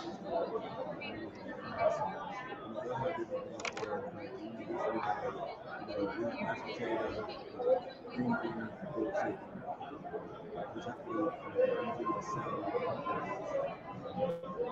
After lunch, probably eat another snack, 3 or 4. Dinner is a big thing. So depending where I'm going, let's say I go to Chick-fil-A, I'll get sometimes I'll get a salad, grilled chicken sandwich, grilled chicken nuggets, or fries. I'm a big protein shake.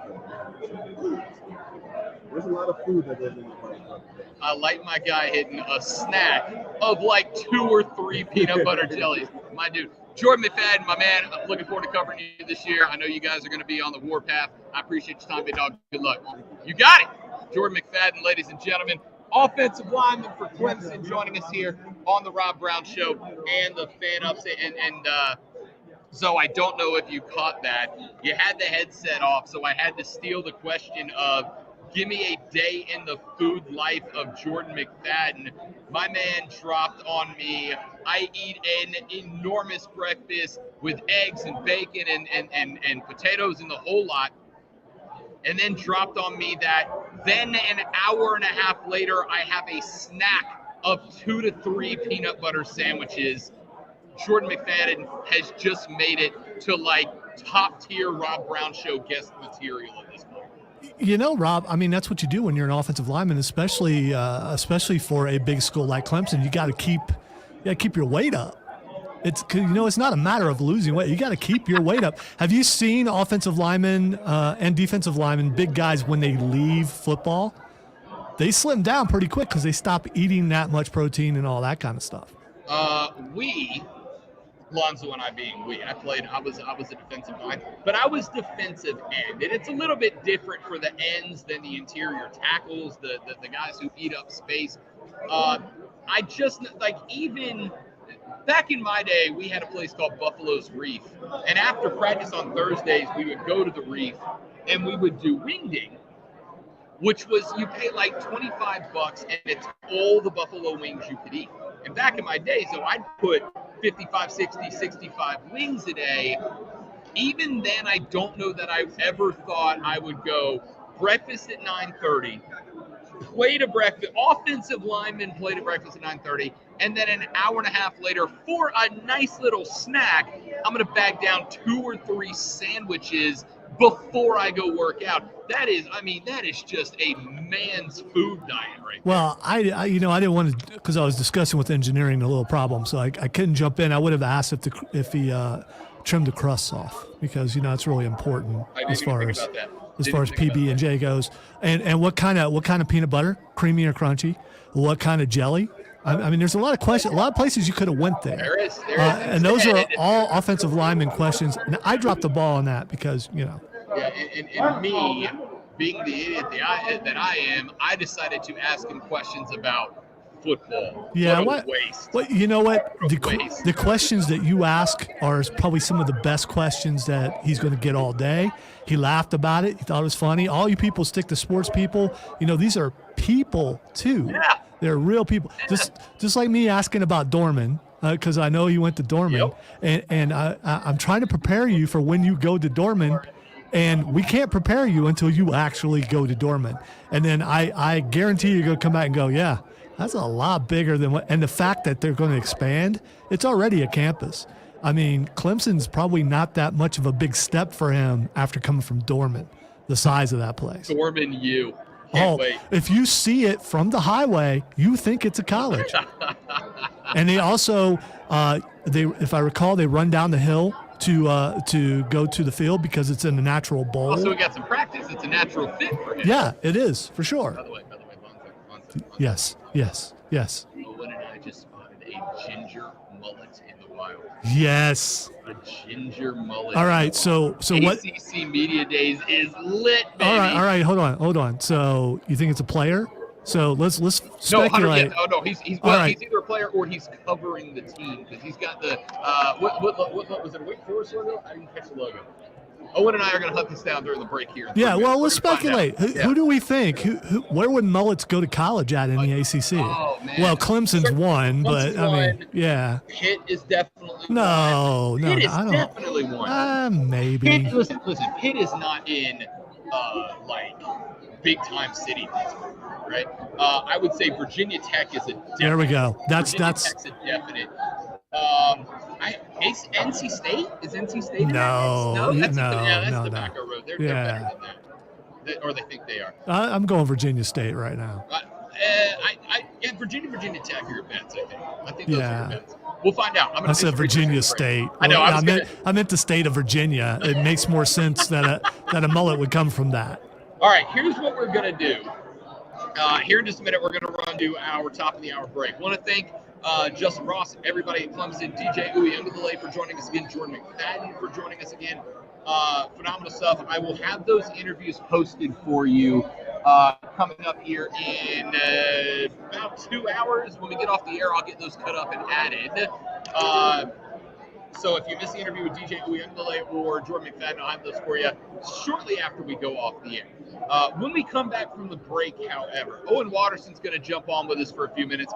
Owen was in the big room just a handful of minutes ago when the commish of the ACC went to the microphone, and we will talk about some of the things he said in the state of the conference, state of the conference address. We'll talk with Owen Watterson, find out what he had to say, and then I cannot promise it, but hopefully around 11:30, Don Munson, the voice of the Clemson Tigers, will join us here on the show, and we'll talk to Don a little bit about his views from last year and what he expects to see moving forward into next year. Always a tremendous interview with Don Munson.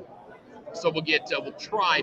He told me he couldn't promise it because he's got a handful of other ones, but he's going to try to squeeze us in around 11:30. If we can't get Don on today, then he said he would be happy to come on with us next week. So one way or the other, we'll either get Don Munson on today or we'll get him on next week to talk about the view of the Tigers from the voice of the Tigers. That being said, let's go ahead and run to our top of the hour break. When we come back, Owen Watterson will join us on the air. He'll give us his views on what Jim Phillips had to say just a few minutes ago in the commissioner's address to open up ACC Media Days, and that's where we are, live at the Westin Charlotte, North Carolina.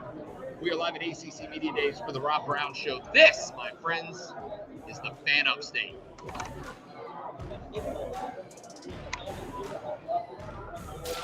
Your one-stop shop for sports betting insight. It's MGM. All right, hit the head. Be right back, QL Network. Tonight at 7. Cool, man. Yeah, like I said, head coaches are It's not easy being the one everyone counts on to keep the facility running, no matter the weather or supply chain hiccup.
For real sports fans in the Carolinas.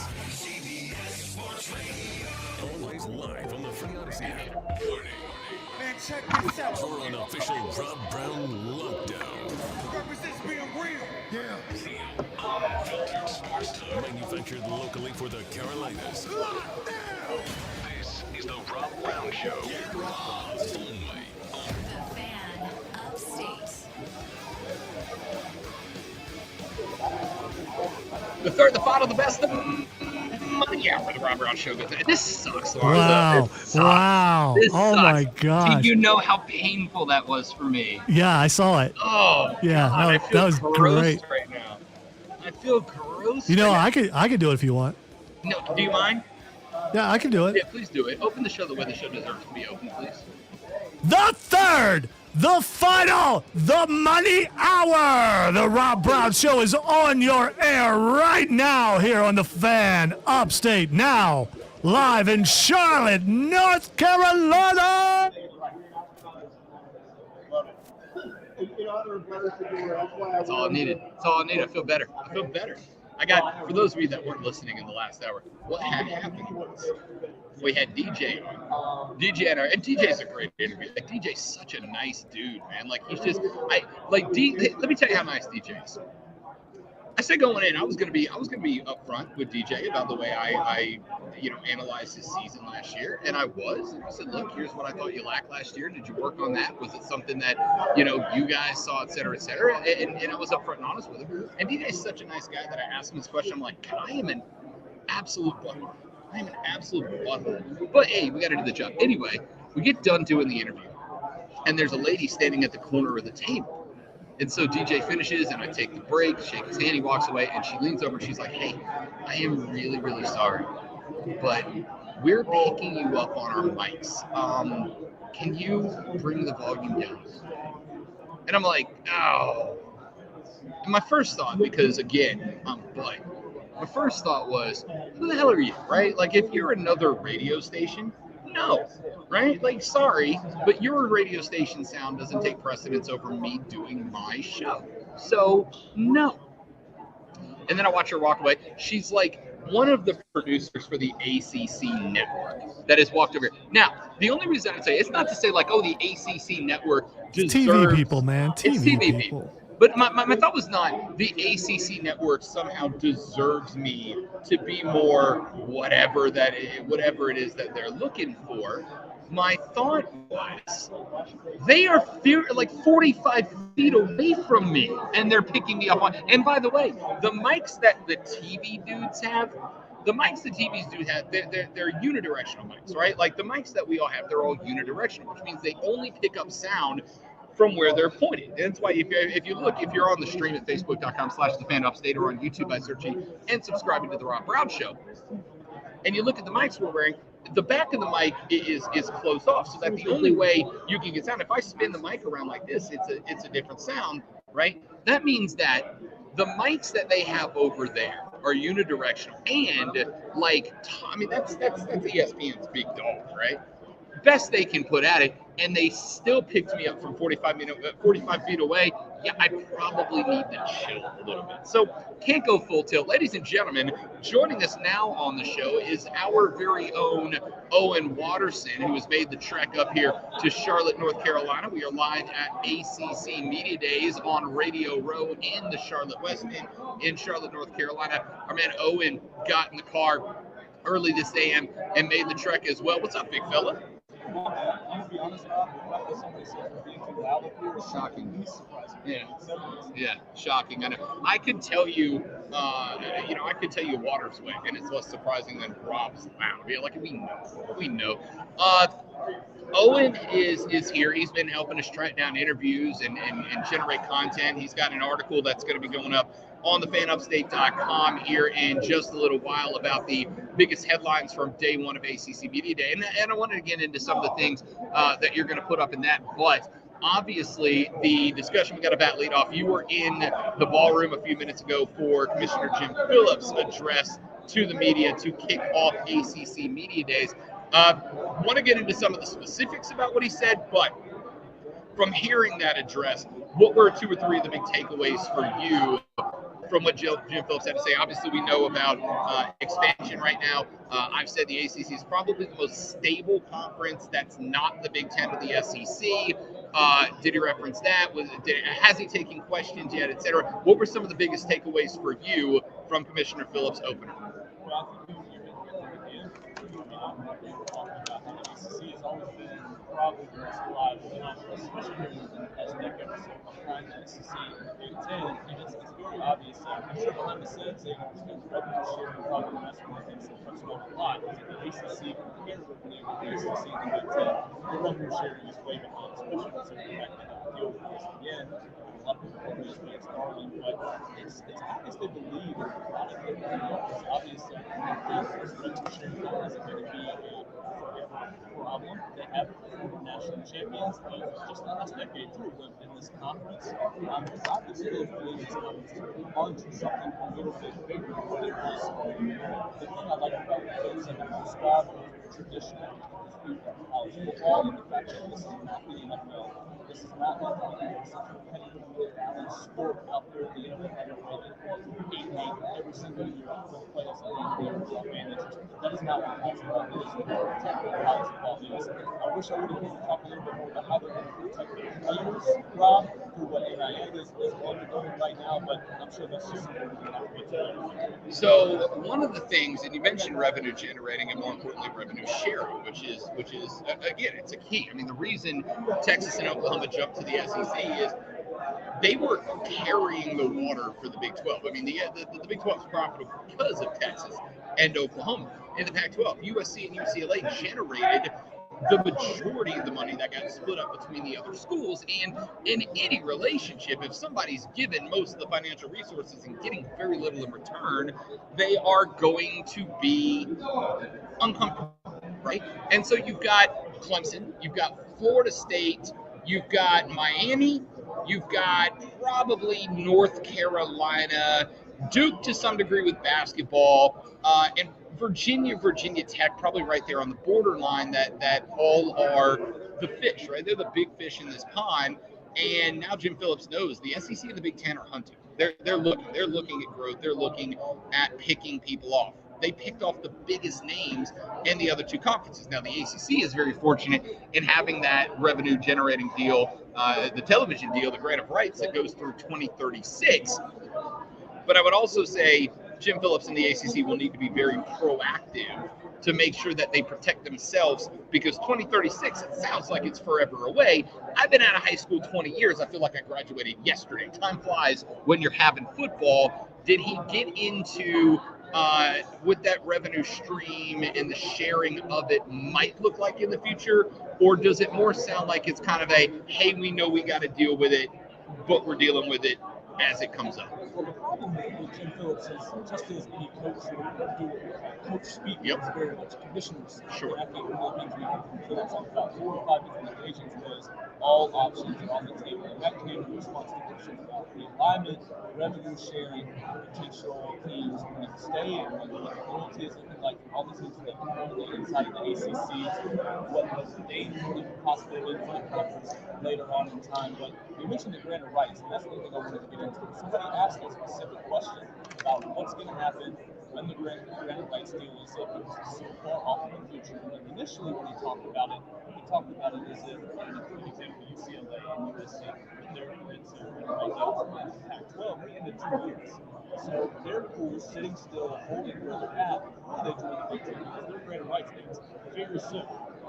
Phillips mentioned that the ACC, in the circuit context, was talking about maintaining the same approach, but somebody 14 years is a long time. Yeah. And if you've already been lapped by the SEC and the Big Ten and the Red Bull already, imagine what's going to be 14 years from now. Something's got to get done with somebody like that. You saw it in this case.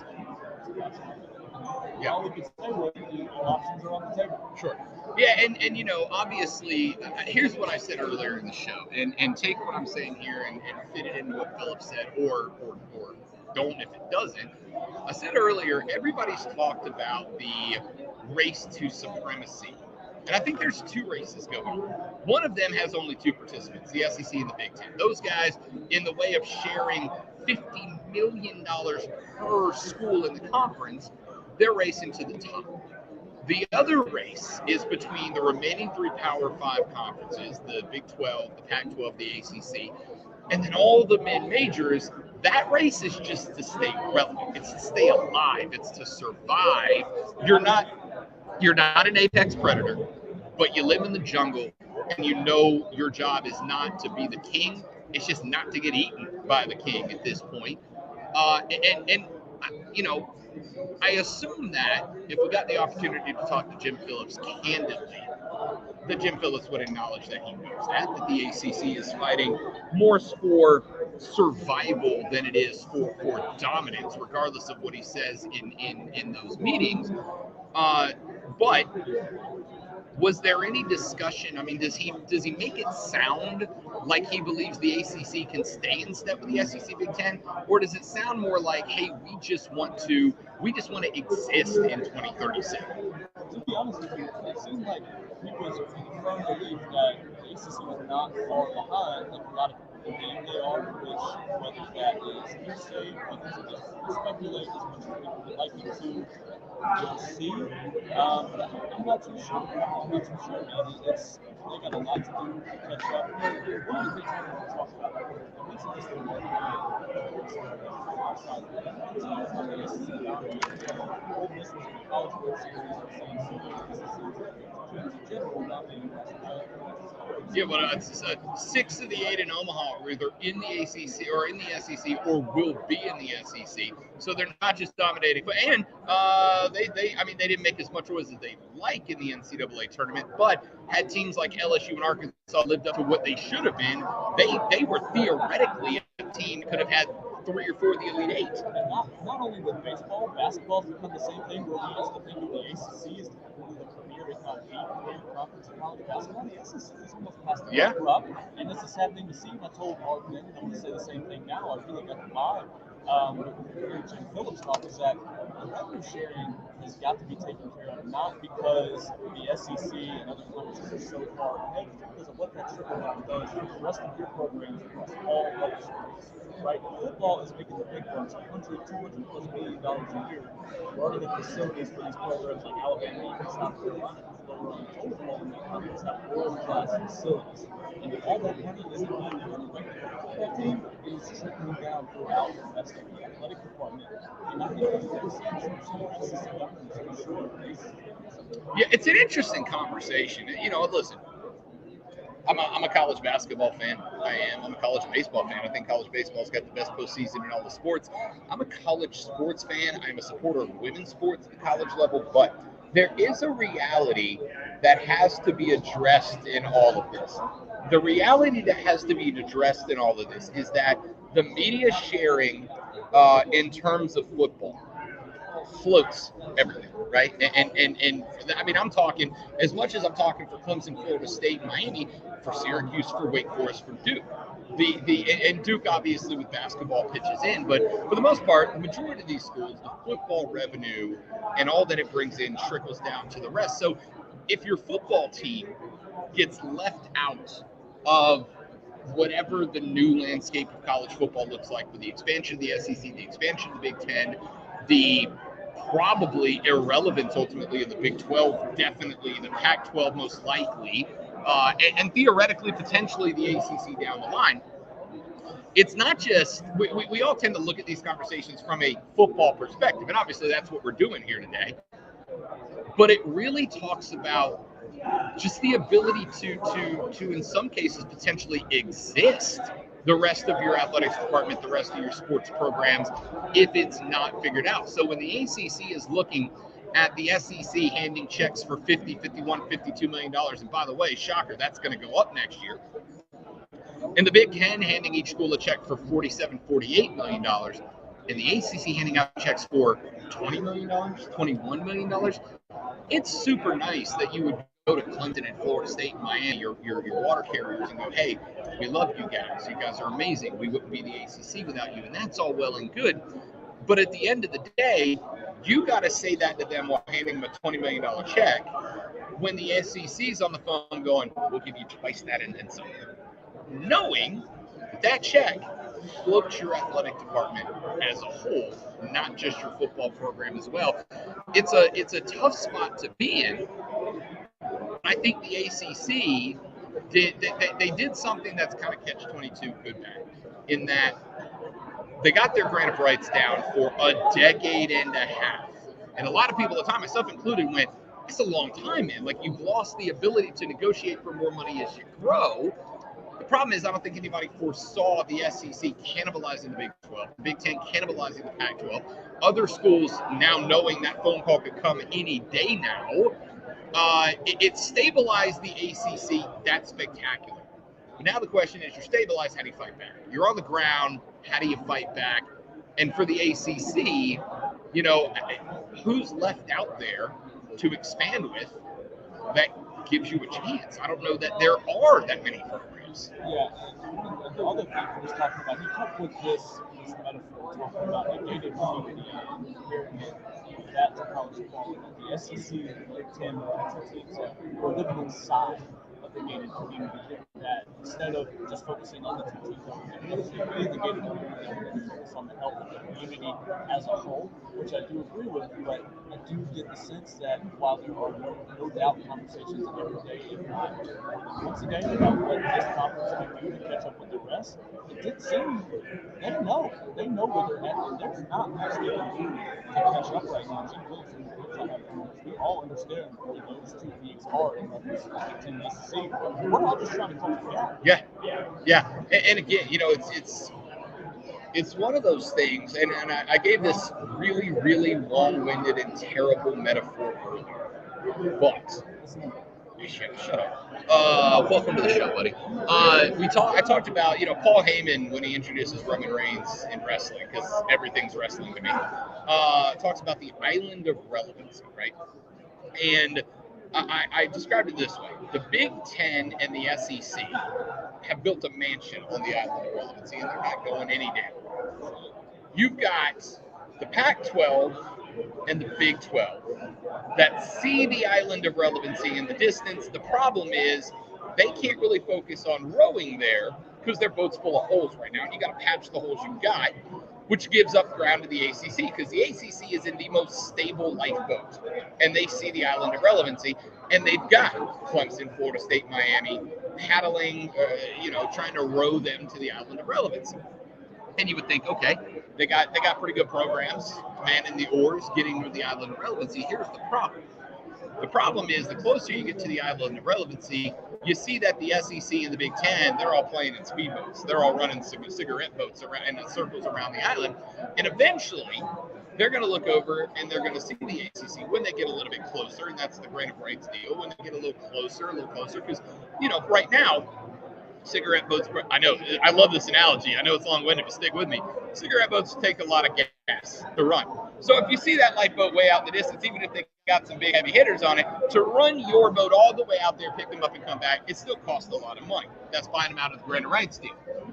But when they get a little bit closer, maybe they're half as close or 70% as close as they are now, you send a cigarette boat out there and you go, hey, Clemson, hey, Florida State, hey, Miami, hey, UNC, Virginia Tech maybe. If you guys jump off that lifeboat onto our speedboat, you don't have to row anymore. We'll just speed you right back to the island of relevancy, and you have a mansion waiting for you, right? At the end of the day, the guy in charge of the lifeboat can tell those schools how amazing they are and how pretty they are and how beautiful they are and how much they mean to the crew. But my God, all the flattery in the world versus a guy going, you're just going to be another one, but here's $50 million to just be another one. I got to tell you right now, I will happily be a cog in the machine for $50 million a year versus half that. Yeah, exactly right. The thing with all this, I want to leave a little bit of a positive note, because the ACC has done things. There's specific schools that have taken a step up. I mean, we haven't talked about Miami much. Mario Cristobal and what that staff is doing down there right now in South Florida is absolutely incredible. They're recruiting at the highest level they can in the first class. They're a big staff down there. But even if Miami comes up, they've already lost for the most part to John Ferguson, Tallahassee, Florida State. Norvell's doing his job in that program back up.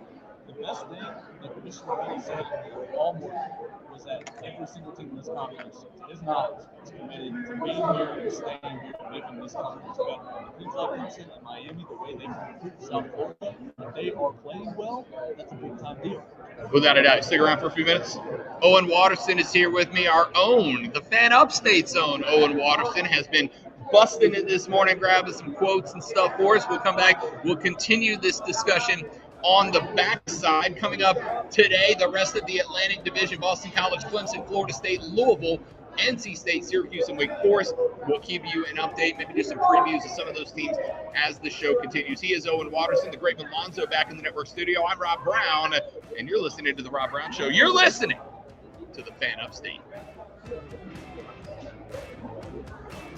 Listen on demand. Have today's show sent straight to your phone. Text Fan Brown to 71307 or listen on demand. Head real quick. Drink a ton of water on the drive here. The Rob Brown Show on the Fan Upstate. Which, by the way, we did see Any the cool other sports talk show. It's Bad Energy and Time, Monday through Friday from 7 to 11, only on the Fan.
Gentlemen, this is the Fan Upstate. I am Rob Brown, the great Malonzo, back in the palatial Fan Upstate studios, and sitting in with us for this hour, Owen Watterson is hanging out as well. We are live at ACC Media Days in Charlotte, North Carolina.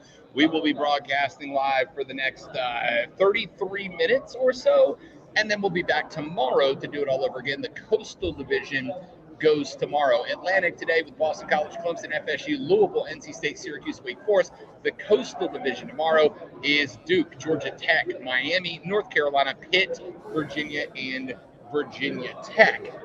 And look, it's been a great day. We had Jordan Mcfadden join us earlier in the show. Tremendous interview. DJ Uyunglele. And I want to talk about that, Owen, for just a second. I know you were off hustling when we had DJ on. So without having heard the interview with DJ earlier, I'll tell you what I was impressed with. DJ probably took more crap this offseason, from myself included, and I was upfront with him about that fact, for what happened last year. I mean, Clemson came into the year expecting to be a playoff team. They very much were not. Talking to this kid, and look, let's not pretend it's a show. Everybody's putting on a show here. That's what this is all about. But talking to that kid, even when we weren't on the radio, because DJ and I talked for a couple of minutes before we went on the air, for a minute or two after we got off of it, that dude seems to be in a really good headspace. And I asked him about that. I asked him about the offseason, like, what are you working on, etc. Showed up to camp down 15, 16, 17 pounds, cut some weight, put on some muscle mass. For all accounts and purposes, DJ seems to have taken last year not necessarily as a disappointment, although he himself did refer to last year as a disappointment, but seemed to take it as maybe a challenge. Like, I understand that I was expected to be a Heisman finalist last year. He is a Vegas Heisman favorite this year still. I mean, I want to say he's like 20-1, which is top 10, 12 in the odds overall. But it almost sounded like he took it as a bit of a challenge. I know you had eyes on Clemson spring camp for the amount of heat that dude took for last year being a disappointment. And I think we would be dishonest to call it anything else.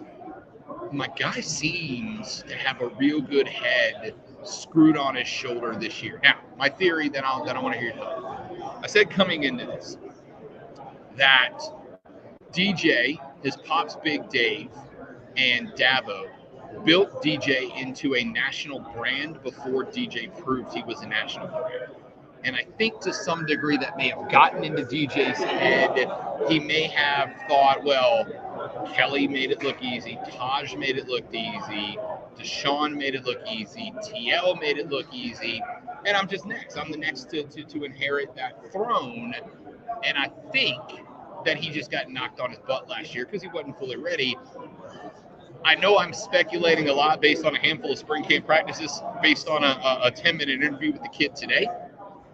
But my guy sounds like he took last year's disappointment as a challenge to be better this year. Yeah, and I think there's no other way you can do it. I want to touch on a couple of what kind of said there, because the aspect that his father, who he was, comes out of high school, out of St. John Bosco, was a five-star player, all the way across the country, little Clemson, he could have done anything he wanted to. I think as this NIL era continues to go on, Rob, we're going to see a lot more of that. I think that these early NIL deals, it wasn't just freshman year.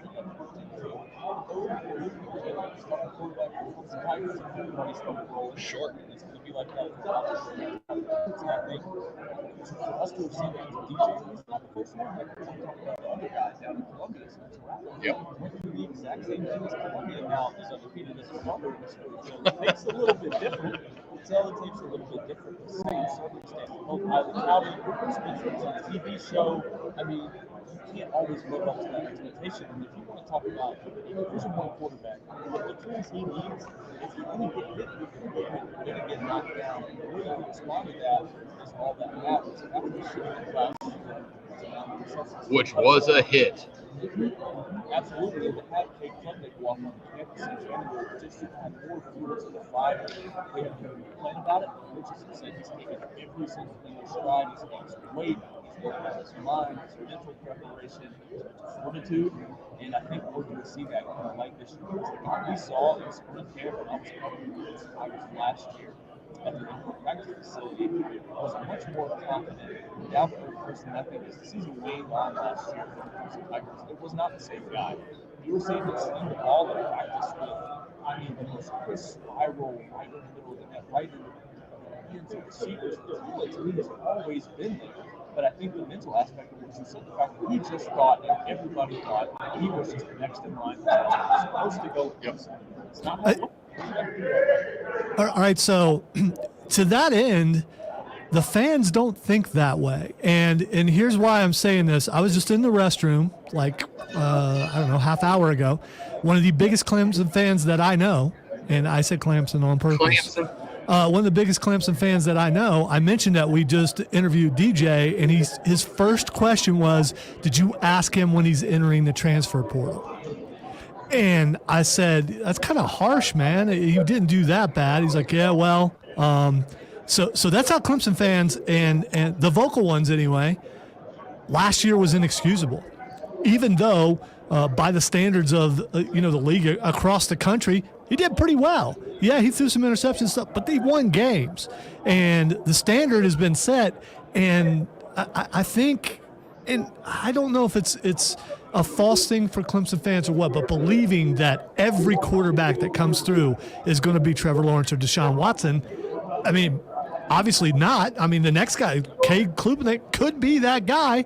I doubt it. Those two guys came through your program, and they were really, really good. To expect everyone to be that good, I think it's not a good way of thinking. That's where my problem is, too, and the fact that they just expect, and the media did help. It wasn't just the fans when DJ first started last year and all that hype on him, but the fact that these fans saw, even Kelly Bryant, I mean, it was the greatest, but he still got into the playoffs, got beat by Alabama in the semifinals, I believe that year before Trevor Lawrence came on the next year. They just got used to seeing it be done, no matter what kind of quarterback it was, no matter what kind of skill set he had, that it was just going to be okay. And I think that's a lot of the reasons that the fans are a little bit more accepting DJ than they should be. I mean, this guy was a sophomore in college last year, started one game the year before against Notre Dame and Trevor Lawrence was out. I mean, it was always going to take a little time. It does with way more college players than it does not. To be out on this kid after just 1 year starting the Tigers is a little rough to me. It needs more time. So here's the comparison that I made. When I broadcasted down in Florida in the Panhandle, we were an hour and a half from Tallahassee. And I got my start at the very end of the Bobby Bowden era, rolled it into the Jimbo Fisher era, and then obviously through the Willie Taggart, whatever you want to call it. One thing that I noted, and I told Florida State fans, and they got very upset at me when I did, but they got spoiled because Florida State was a dynasty for so long. I mean, there was a decade and a half where if you wanted to win a title, FSU was involved somehow. You had to either outpace them in the rankings or you had to beat them in a bowl game to get there. And I think they were a dynasty for so long that Florida State fans got a little bit spoiled and expected 12-0, 11-1, ACC championships, NCAA championships, playoff appearances. They expected that. And then when Bobby left, and it took Jimbo a couple of years to put Jimbo's guys in and get Jimbo's system going, and there was a period of time before Jimbo won the 2013 national championship, which, by the way, I fully credit to Jameis Winston, not Jimbo Fisher, but that's another discussion for another day. By the time that Jimbo was able to get Jimbo's guys going, FSU fans, they were ready to fire the guy who ultimately won them a national championship. And I can give the credit to Jimbo, or to Jameis instead of Jimbo, but Jimbo's the reason Jameis was there in the first place. Then Willie Taggart came in, and Willie Taggart was so bad that I think FSU fans finally realized, oh, we're just not good anymore. Clemson fans got spoiled. Of course Clemson fans got spoiled. They are a dynasty for the last 7 years, if you wanted to win a title, Clemson was involved one way or the next. They had a mediocre year under a first-year starting quarterback who, again, and for the record, just to be clear, I don't pin any of this on DJ, right? I'm not the one banging DJ for his failure last year. All of the things that I think came down on DJ Uiagalelei were outside factors. It was his dad, as much as I've gotten heat for saying that.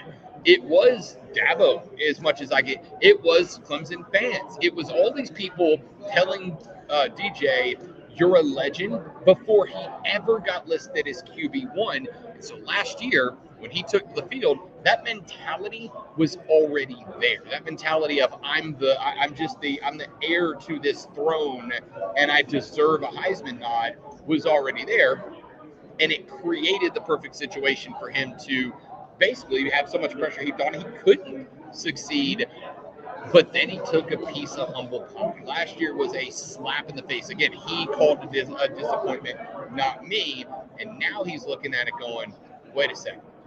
It is going to take me putting in the work, the effort, etc., which is why you got a DJ that showed up down. How many football players did we see show up down to spring camp? None.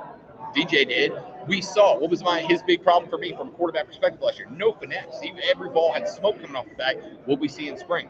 Touch passes. We saw lobs. We saw floats. We saw corner passes that were over the defender instead into the back of his helmet. You saw the changes made that I thought needed to be changed, which is why I am optimistic that DJ Uiagalelei can be, I'm not saying will be, can be at the New York Athletic Club at the end of the season. I think the problem is in DJ did mention last season, the fact that the Titans quarterback fans and us, we're all sitting here right now and calling 10-win season. A disappointment. With a bowl it's a really good Iowa State team.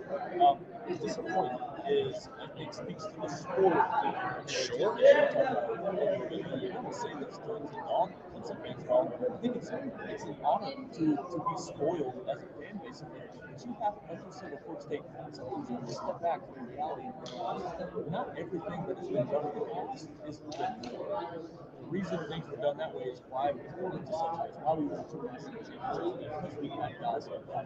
But the norm, whether you look at the hog of quarterback or not, is that quarterback is going to take more than a couple games starting to turn into what you recruited him to be down the line. You know, not everybody is the TL that Deshaun Watson. That's fact, 100% a fact. All right, let's go ahead and run to our last break. We'll come back here in just a minute. We got one segment left to go. I got a few more things that I want to knock out. We'll do some non-football stuff coming up. Last night, the MLB All-Star Game took place. Phenomenal game. American League wins game number 9 in a row. And I chalked it up to, hey, it's runs. It's odds. There's stuff's happening here. But now I'm wondering, is there more to it than that? We'll take a look at that. Plus, I heard the most back in my day take I've heard in a little while, speaking of baseball, that I think does damage to baseball. I'll tell you what that is and more. One last segment. We talk everything not ACC football and check in on your text, 71307. Start your text with FAN, F-A-N, to 71307. We will read them when we come back on the Rob Brown Show. This is the Fan Upstate.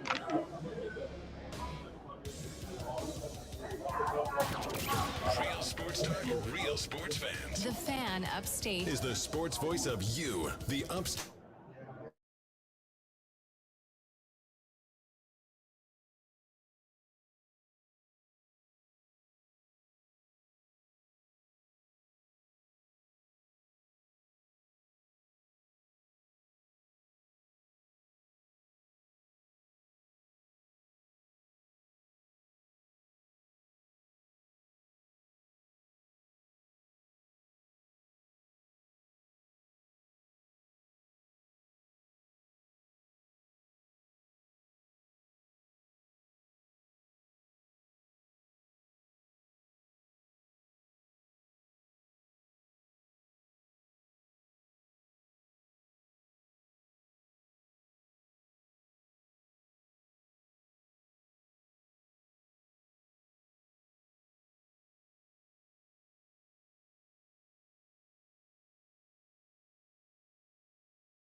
Pete, join Odyssey, and together, each of us doing one thing makes a greener tomorrow. Listen on the Odyssey app. Search the Fan Upstate.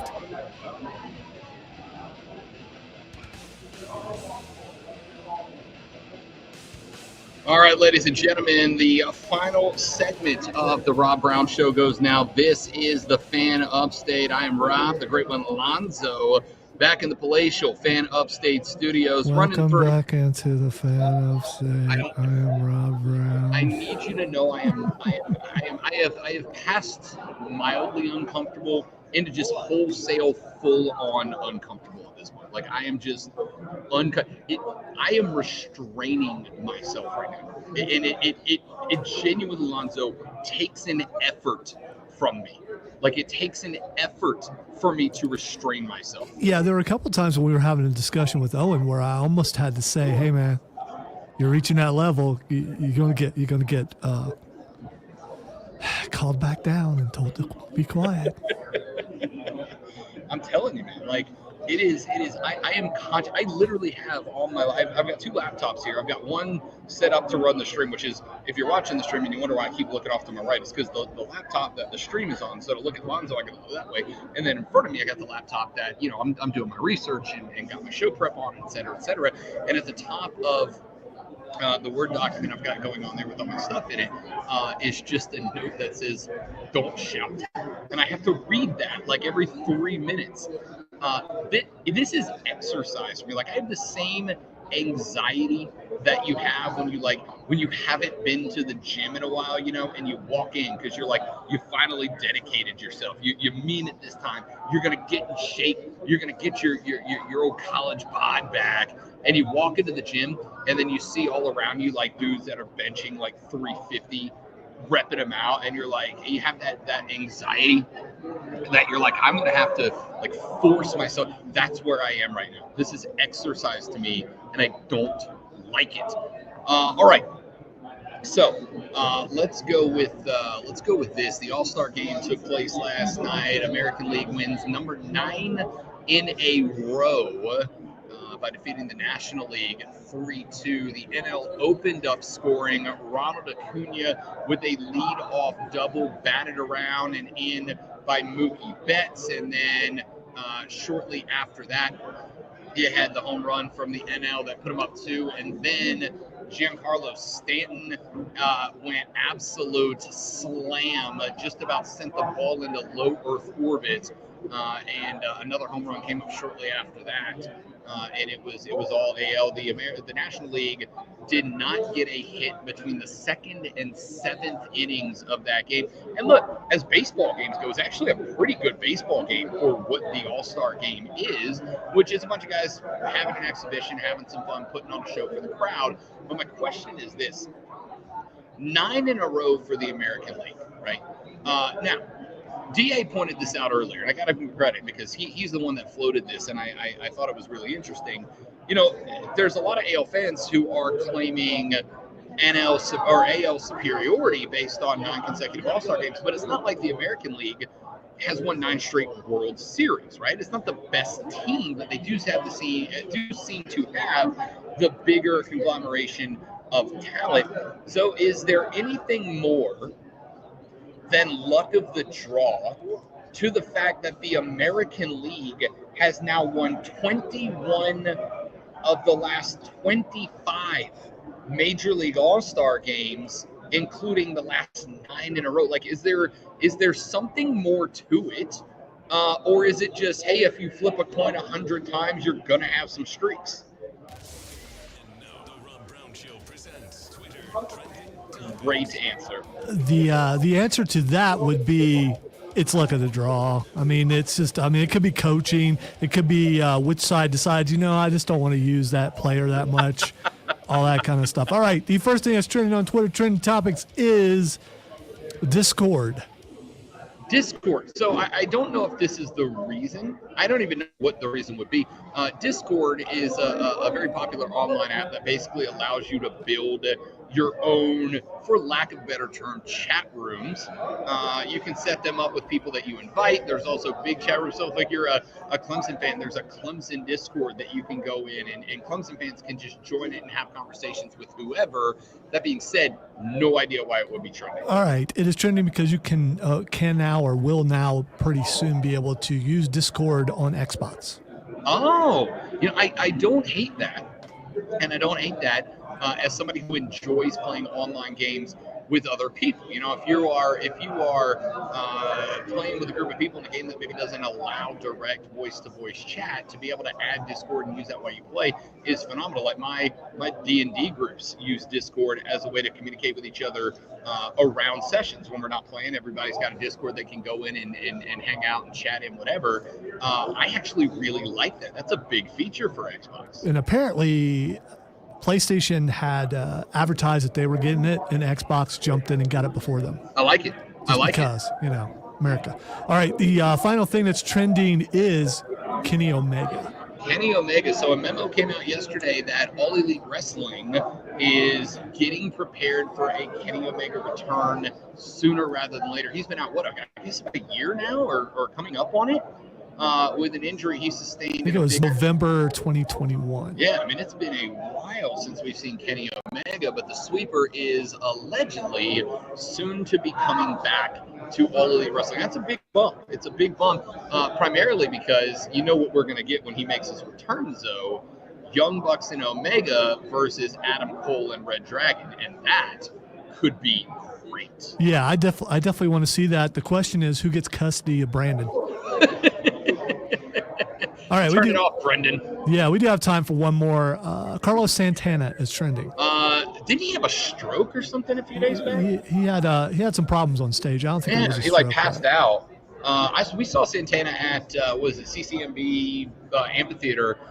Dude puts on a phenomenal show, and he was talking about a guy who just vibes. My guy just vibes. Hope he's well. It's his birthday. He's 75. Happy birthday, Carlos Santana. So he was rocking at 75. Dude, killed it, too. A phenomenal show. Real quick, got a couple texts in. Texter says, "Fan, I'm worried for DJ. He sounds uncomfortable on the radio. His confidence just isn't there. We will address that tomorrow." Texter says, "Fan, DJ said every team in the ACC is great. LOL. Another texter said, I was on the brink about DJ versus Cade, but after that terrible hot dog take, I'm Team Klubnik now." That's Clemson fans, baby. All right, kids, that's it for us. Mark Ryan will be back at 3 o'clock. He will be here live as well. We got Jim Rome coming up next, and then we are back tomorrow for day 2 from ACC Media Days. Thank you very much to Owen Watterson, who has been busting his hump for us today. He'll be back with us tomorrow as well. Thanks to Lonzo for running this whole thing and making me sound half as good as you think that I do. Ladies and gentlemen, that's all for us. We're back here tomorrow for more of The Rob Brown Show and the Fan Upstate. Later, brother.